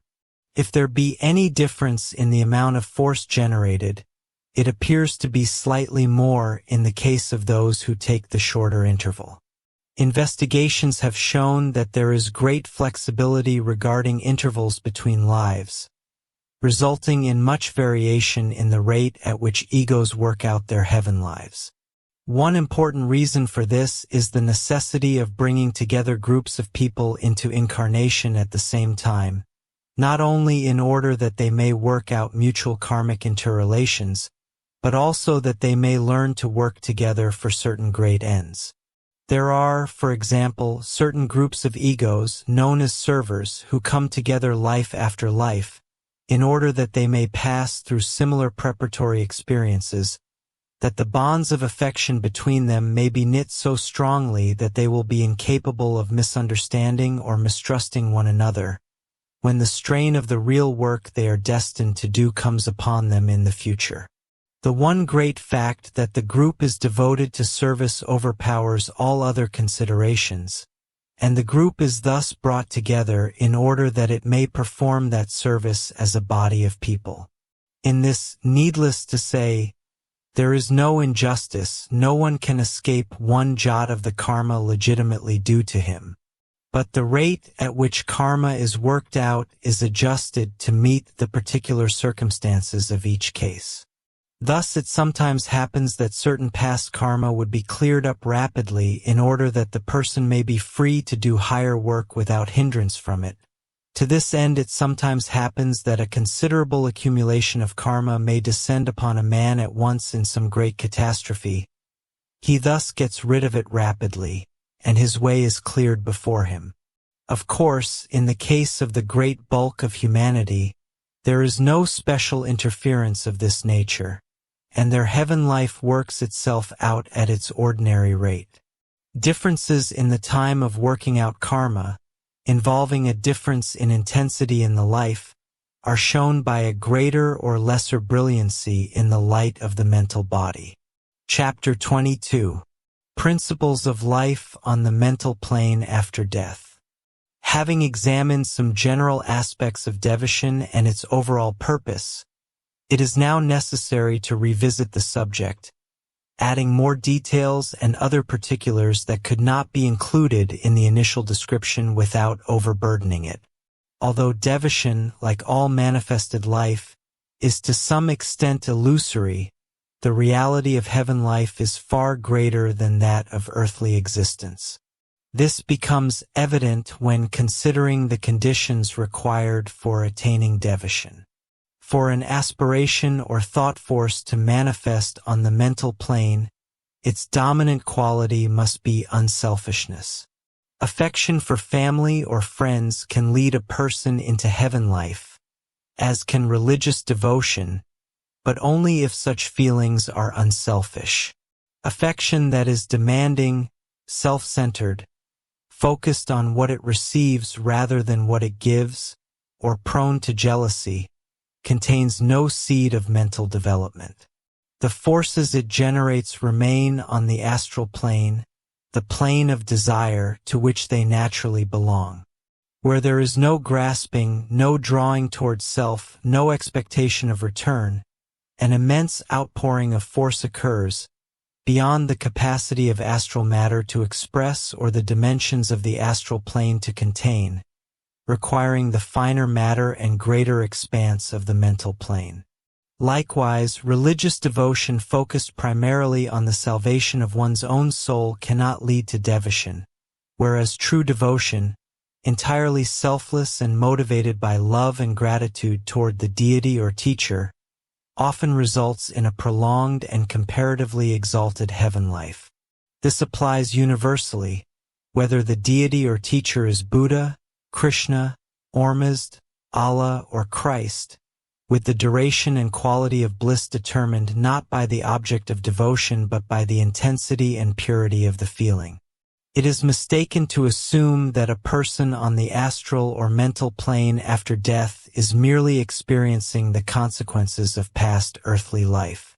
Broadly, this is true for ordinary individuals. Yet even while enjoying the bliss of devotion, they influence others and thereby generate new karma.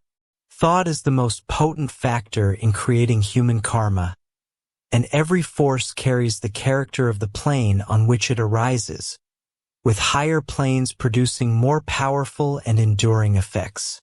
In rare cases where consciousness is raised to the causal level and the higher mind and lower selves are unified, the ego's consciousness is accessible throughout physical, astral, and mental lives, enabling the person to generate karma continuously and to modify life conditions through thought and will. Even apart from such highly developed individuals, an ordinary person produces, often unintentionally and unconsciously, three distinct results during the entire period of heaven life. First, the affection which he pours upon the thought image he has made of his friend is a mighty power for good, which bears no inconsiderable part in the evolution of the ego of that friend. Affection is evoked from the friend, thus tending to intensify that admirable quality in him. Such an act is obviously one which generates karma. It is even possible that the effect of this action may be manifested in the personality of the friend on the physical plane. For, if the ego be modified by the affection showered upon the thought-formed souls, it is possible that that modification may show itself in the personality, which is of course another manifestation of the same ego. Second, a man who pours out a great flood of affection and evokes in response other floods from his friends, is clearly distinctly improving the mental atmosphere of his neighborhood. This atmosphere plays upon all the inhabitants of the world who are living in that atmosphere, devas, men, animals, plants, etc. This will clearly produce a karmic result.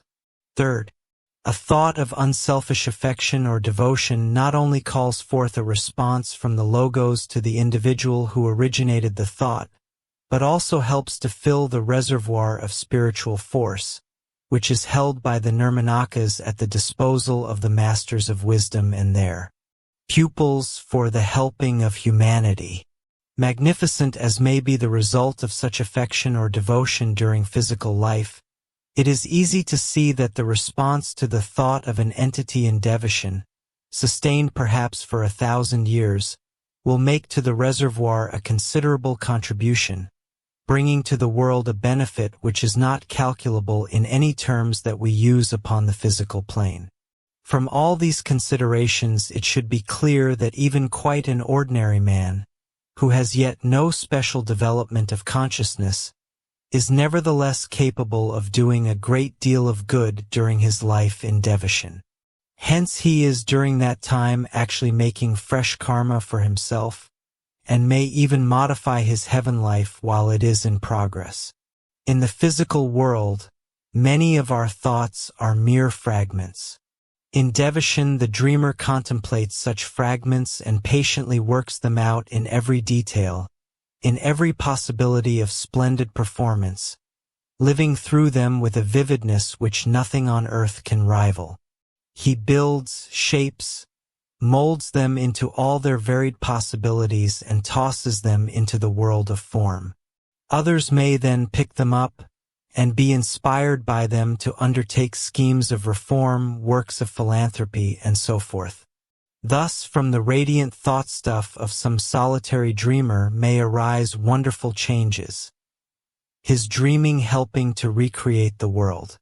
It must, however, be borne in mind that, owing to the limitations which the ordinary man imposes upon himself in devotion, he cannot originate a fresh line of affection or devotion. But his affection and devotion, along the lines which he has already decided, will be distinctly more powerful than they ever could have been while he was laboring under the heavy limitations of the physical body. This point will bear a little further elaboration. In order to understand the relation of a man in devotion to his surroundings, we have to think of the matter of the plane as molded by his thought, and of the forces of the plane as evoked in answer to his aspirations. We have already seen how the man molds the matter of the plane into thought images of his friends, and how egos of the friends express themselves through the images. There are also other living forces about him, mighty angelic inhabitants of the plane. Of these, many are very sensitive to certain aspirations of man, and readily respond to them. But the main point to bear in mind is that both his thoughts and his aspirations are along those lines only which he has already prepared during earth life.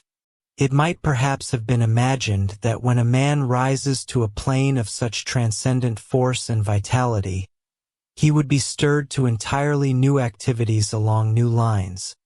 But this is not the case. His mental body is not by any means in the same order as his lower vehicles, neither is it so fully under control. It has in the past been accustomed to receive its impressions and incitements to action from below, chiefly from the physical, and sometimes from the astral. It has done very little in this way of receiving direct mental vibrations at its own level. Consequently, it cannot suddenly begin to accept and respond to them. Practically, thus, the man does not initiate any new thoughts, but is limited to those which he has previously entertained, and which form the only windows through which he can look out on his new world. Hence, a colorless, flavorless personality necessarily has a colorless, feeble devachanic state. A man thus takes into devotion just the mental furniture he has, neither less nor more. It is clearly, therefore, of great importance that during physical life he should make his thinking as accurate and as precise as possible, otherwise he will very much limit the usefulness of his devotion. From this point of view, devotion is a world of effects, not causes, each man being limited to his own individual shades of perception and his capacity to appreciate. The more points of contact he has with the outer world, the more will be the starting points or foci for development in devotion. On the other hand, devotion, from the point of view of the next life, is essentially a world of causes, because in it all experiences are worked up into the character which will be brought forward when the man returns into incarnation. Devotion is thus the direct result of one life on earth, and prepares the way for the next life on earth. The way in which man's vision is determined and limited by the windows through which perforce he must look, may best be studied by taking an actual example. Let us take that of music. A man who has no music in his soul has no window at all in that direction. A man, however, who has a musical window is in the presence of a stupendous power. The degree to which he is able to respond will be determined by three factors. Pursuing the analogy of the glass in a window, we may call these three factors the size of the glass, its color, the quality of its material. Thus, if while on earth the man was able to appreciate only one class of music, he will obviously now be limited to that extent. His ideas of music may also be colored, so as to admit only certain vibrations of music, or they may be of such poor material as to distort and darken everything that reaches him. Assuming, however, that his window is a good one, he will receive through it three distinct sets of impressions. First, he will sense that music which is the expression of the ordered movement of the forces of the plane. There is truth behind the poetic idea of the music of the spheres, for on these higher planes all movement and action produce harmonies of sound and color. All thought, both his own and that of others, expresses itself in this way, in a lovely yet indescribable series of ever-changing chords, as of 1,000 Aeolian harps. The musical manifestation of the glowing life of the heaven world forms a background to all his other experiences. Second, Among the inhabitants of the mental plane there is an order of devas, or angels, who are specially devoted to music and who habitually express themselves by its means to a fuller extent than the rest. They are known to the Hindus as Gandharvas. The man who has musical appreciation will certainly attract their attention, will come into contact with them, and with the music they create, and will assuredly acquire much from that intercourse, for they will use all kinds of overtones and variations which were previously unknown to him. In this way he will eventually emerge from the heaven life far richer than he entered it. Third, he will listen with keen appreciation to the music made by his fellow men in the heaven world. Many of the great composers are there, pouring forth far greater music than any which they knew on earth. Much of the inspiration of earthly musicians is, in fact, but a faint echo of the music on the mental plane which they have dimly sensed. The experience of a man who was a painter would be similar. He also would have the same three possibilities. He would perceive the natural order of the plane expressing itself in color as well as sound. He would perceive the color language of the devas, an order of beings who communicate with one another by flashings of splendid color. He would perceive the color creations of great artists on the mental plane. The same possibilities, mutatis mutandis, are open to a man in devotion, in all other directions of art or thought, so that there is an infinity for him to enjoy and to learn. In considering the action and reaction between the man in devotion and the thought image he makes of his friend, there are two factors to be taken into account: the degree of development of the man himself, the degree of development of the friend. If the man himself is undeveloped, the image he makes of his friend will be imperfect, many of the higher qualities of the friend not being represented. Consequently, the ego of the friend may be able to make but little use of the image, there being nothing through which he can express some of his qualities. Nevertheless, even at the worst, the expression of a friend through an image is much fuller and more satisfying than it ever was in the physical life. For in earth life we see our friends but partially, our knowledge of them must always be exceedingly defective, and our communion with them imperfect. Even when we do believe we know our friend truly and wholly, it is still only part of him which is in incarnation that we can know, there being far more behind in the real ego which we cannot reach at all. In fact, if it were possible for us to see with mental vision the whole of our friend, the probability is that he would be quite unrecognizable. Certainly he would not be the one whom we thought we had known before. If, on the other hand, it is the friend who is undeveloped, even when a good image is made, there may not be sufficient development in the friend to enable him to take due advantage of the image. He may be unable to fill completely the image of him that has been made. This, however, is unlikely, and could take place only when a quite unworthy object had been unwisely idolized. Even then, the man who made the image would not find any change or lack in his friend, for the friend is now better able to fulfill his ideal than he ever was during physical life. Hence, the joy of the man in devotion is not in any way diminished. Whilst an ego can fill hundreds of images with those qualities which he possesses, he cannot suddenly evolve and express a quality which he has not developed, merely because someone has imagined him to have developed it. Hence the enormous advantage of forming images of those who are capable of rising above even the highest conception that the lower mind can form of them. In the case of a master, a man is drawing upon a depth of love and power which his mental plummet can never sound. But in every case, the ego of the friend is reached by affection, and whatever may be its stage of development, it at once responds by pouring itself into the image which has been made.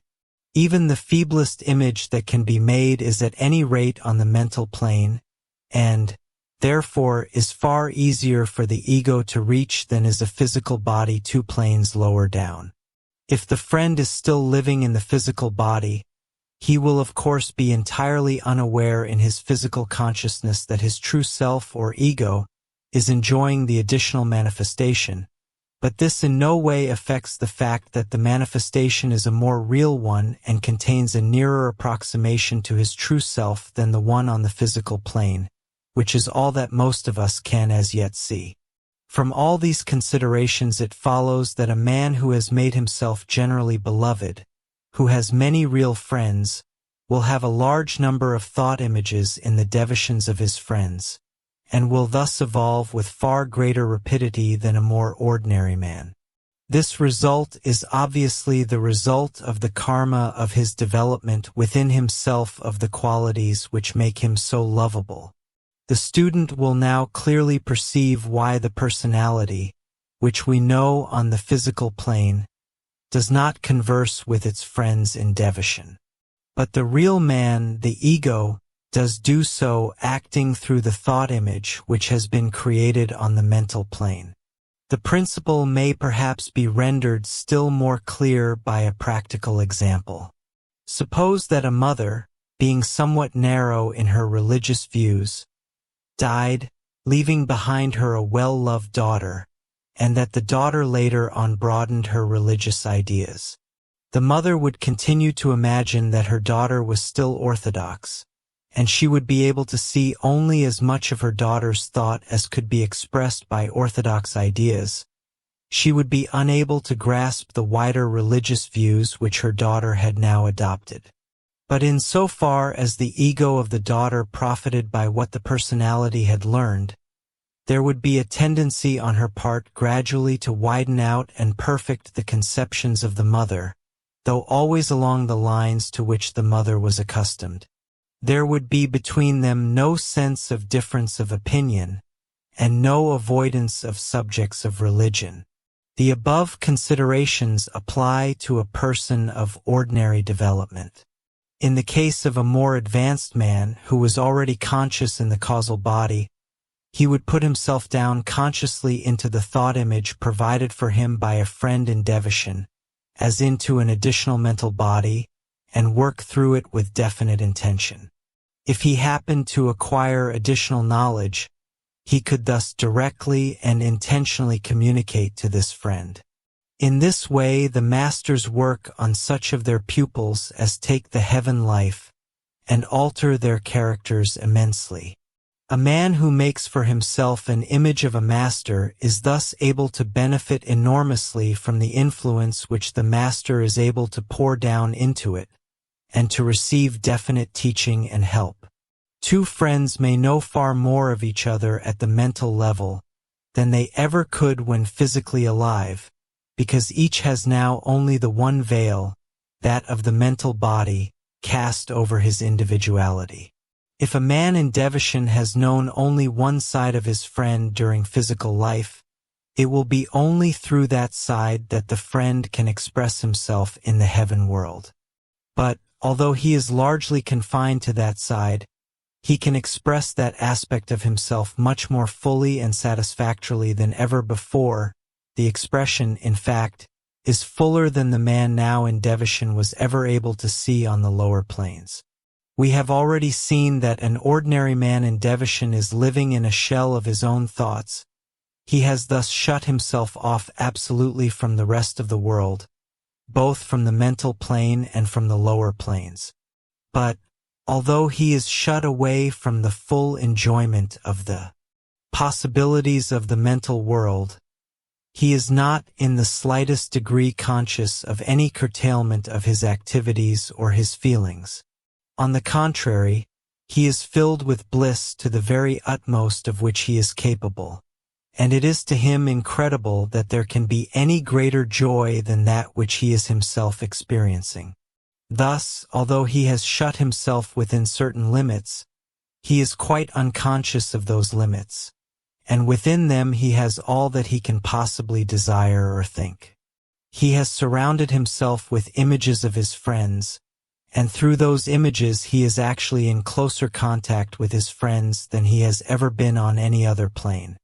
The man in Devachan by no means forgets that there is such a thing as suffering, because he remembers clearly his last life, but he understands now many things that were not clear when he was on the physical plane, and the delight of the present is for him so great that sorrow seems to him almost a dream. The shell on the mental plane may be compared to the shell of an egg on the physical plane. The only way to get anything into the shell of the egg without breaking it would be to pour it in from a higher dimension, or to find a force whose vibrations are sufficiently fine to penetrate between the particles of the shell without disturbing them. The same is true of the mental shell. It cannot be penetrated by any vibrations of matter of its own level, but the finer vibrations which belong to the ego can pass through it without disturbing it in the least. It can be acted upon freely from above, but not from below. From this follows two effects. Vibrations sent out from the mental body of the man in the shell cannot strike directly upon the mental body of his friend, nor can he generate a thought form which could travel through space and attach itself to the friend in the ordinary way. This could happen only if the man were able to move freely and consciously about the mental plane, which of course he cannot do. The thoughts of his friend cannot reach the man in his devachanic shell, as they do in ordinary life on the physical or astral plane. We see, therefore, that all the difficulties produced by the mental shell round a man in Devachan are completely overcome by nature method of the direct action of the ego on the thought image which the man has created. It follows also from the conditions of man in Devachan that he can no longer be recalled to earth by spiritualistic methods. In spite of men in Devachan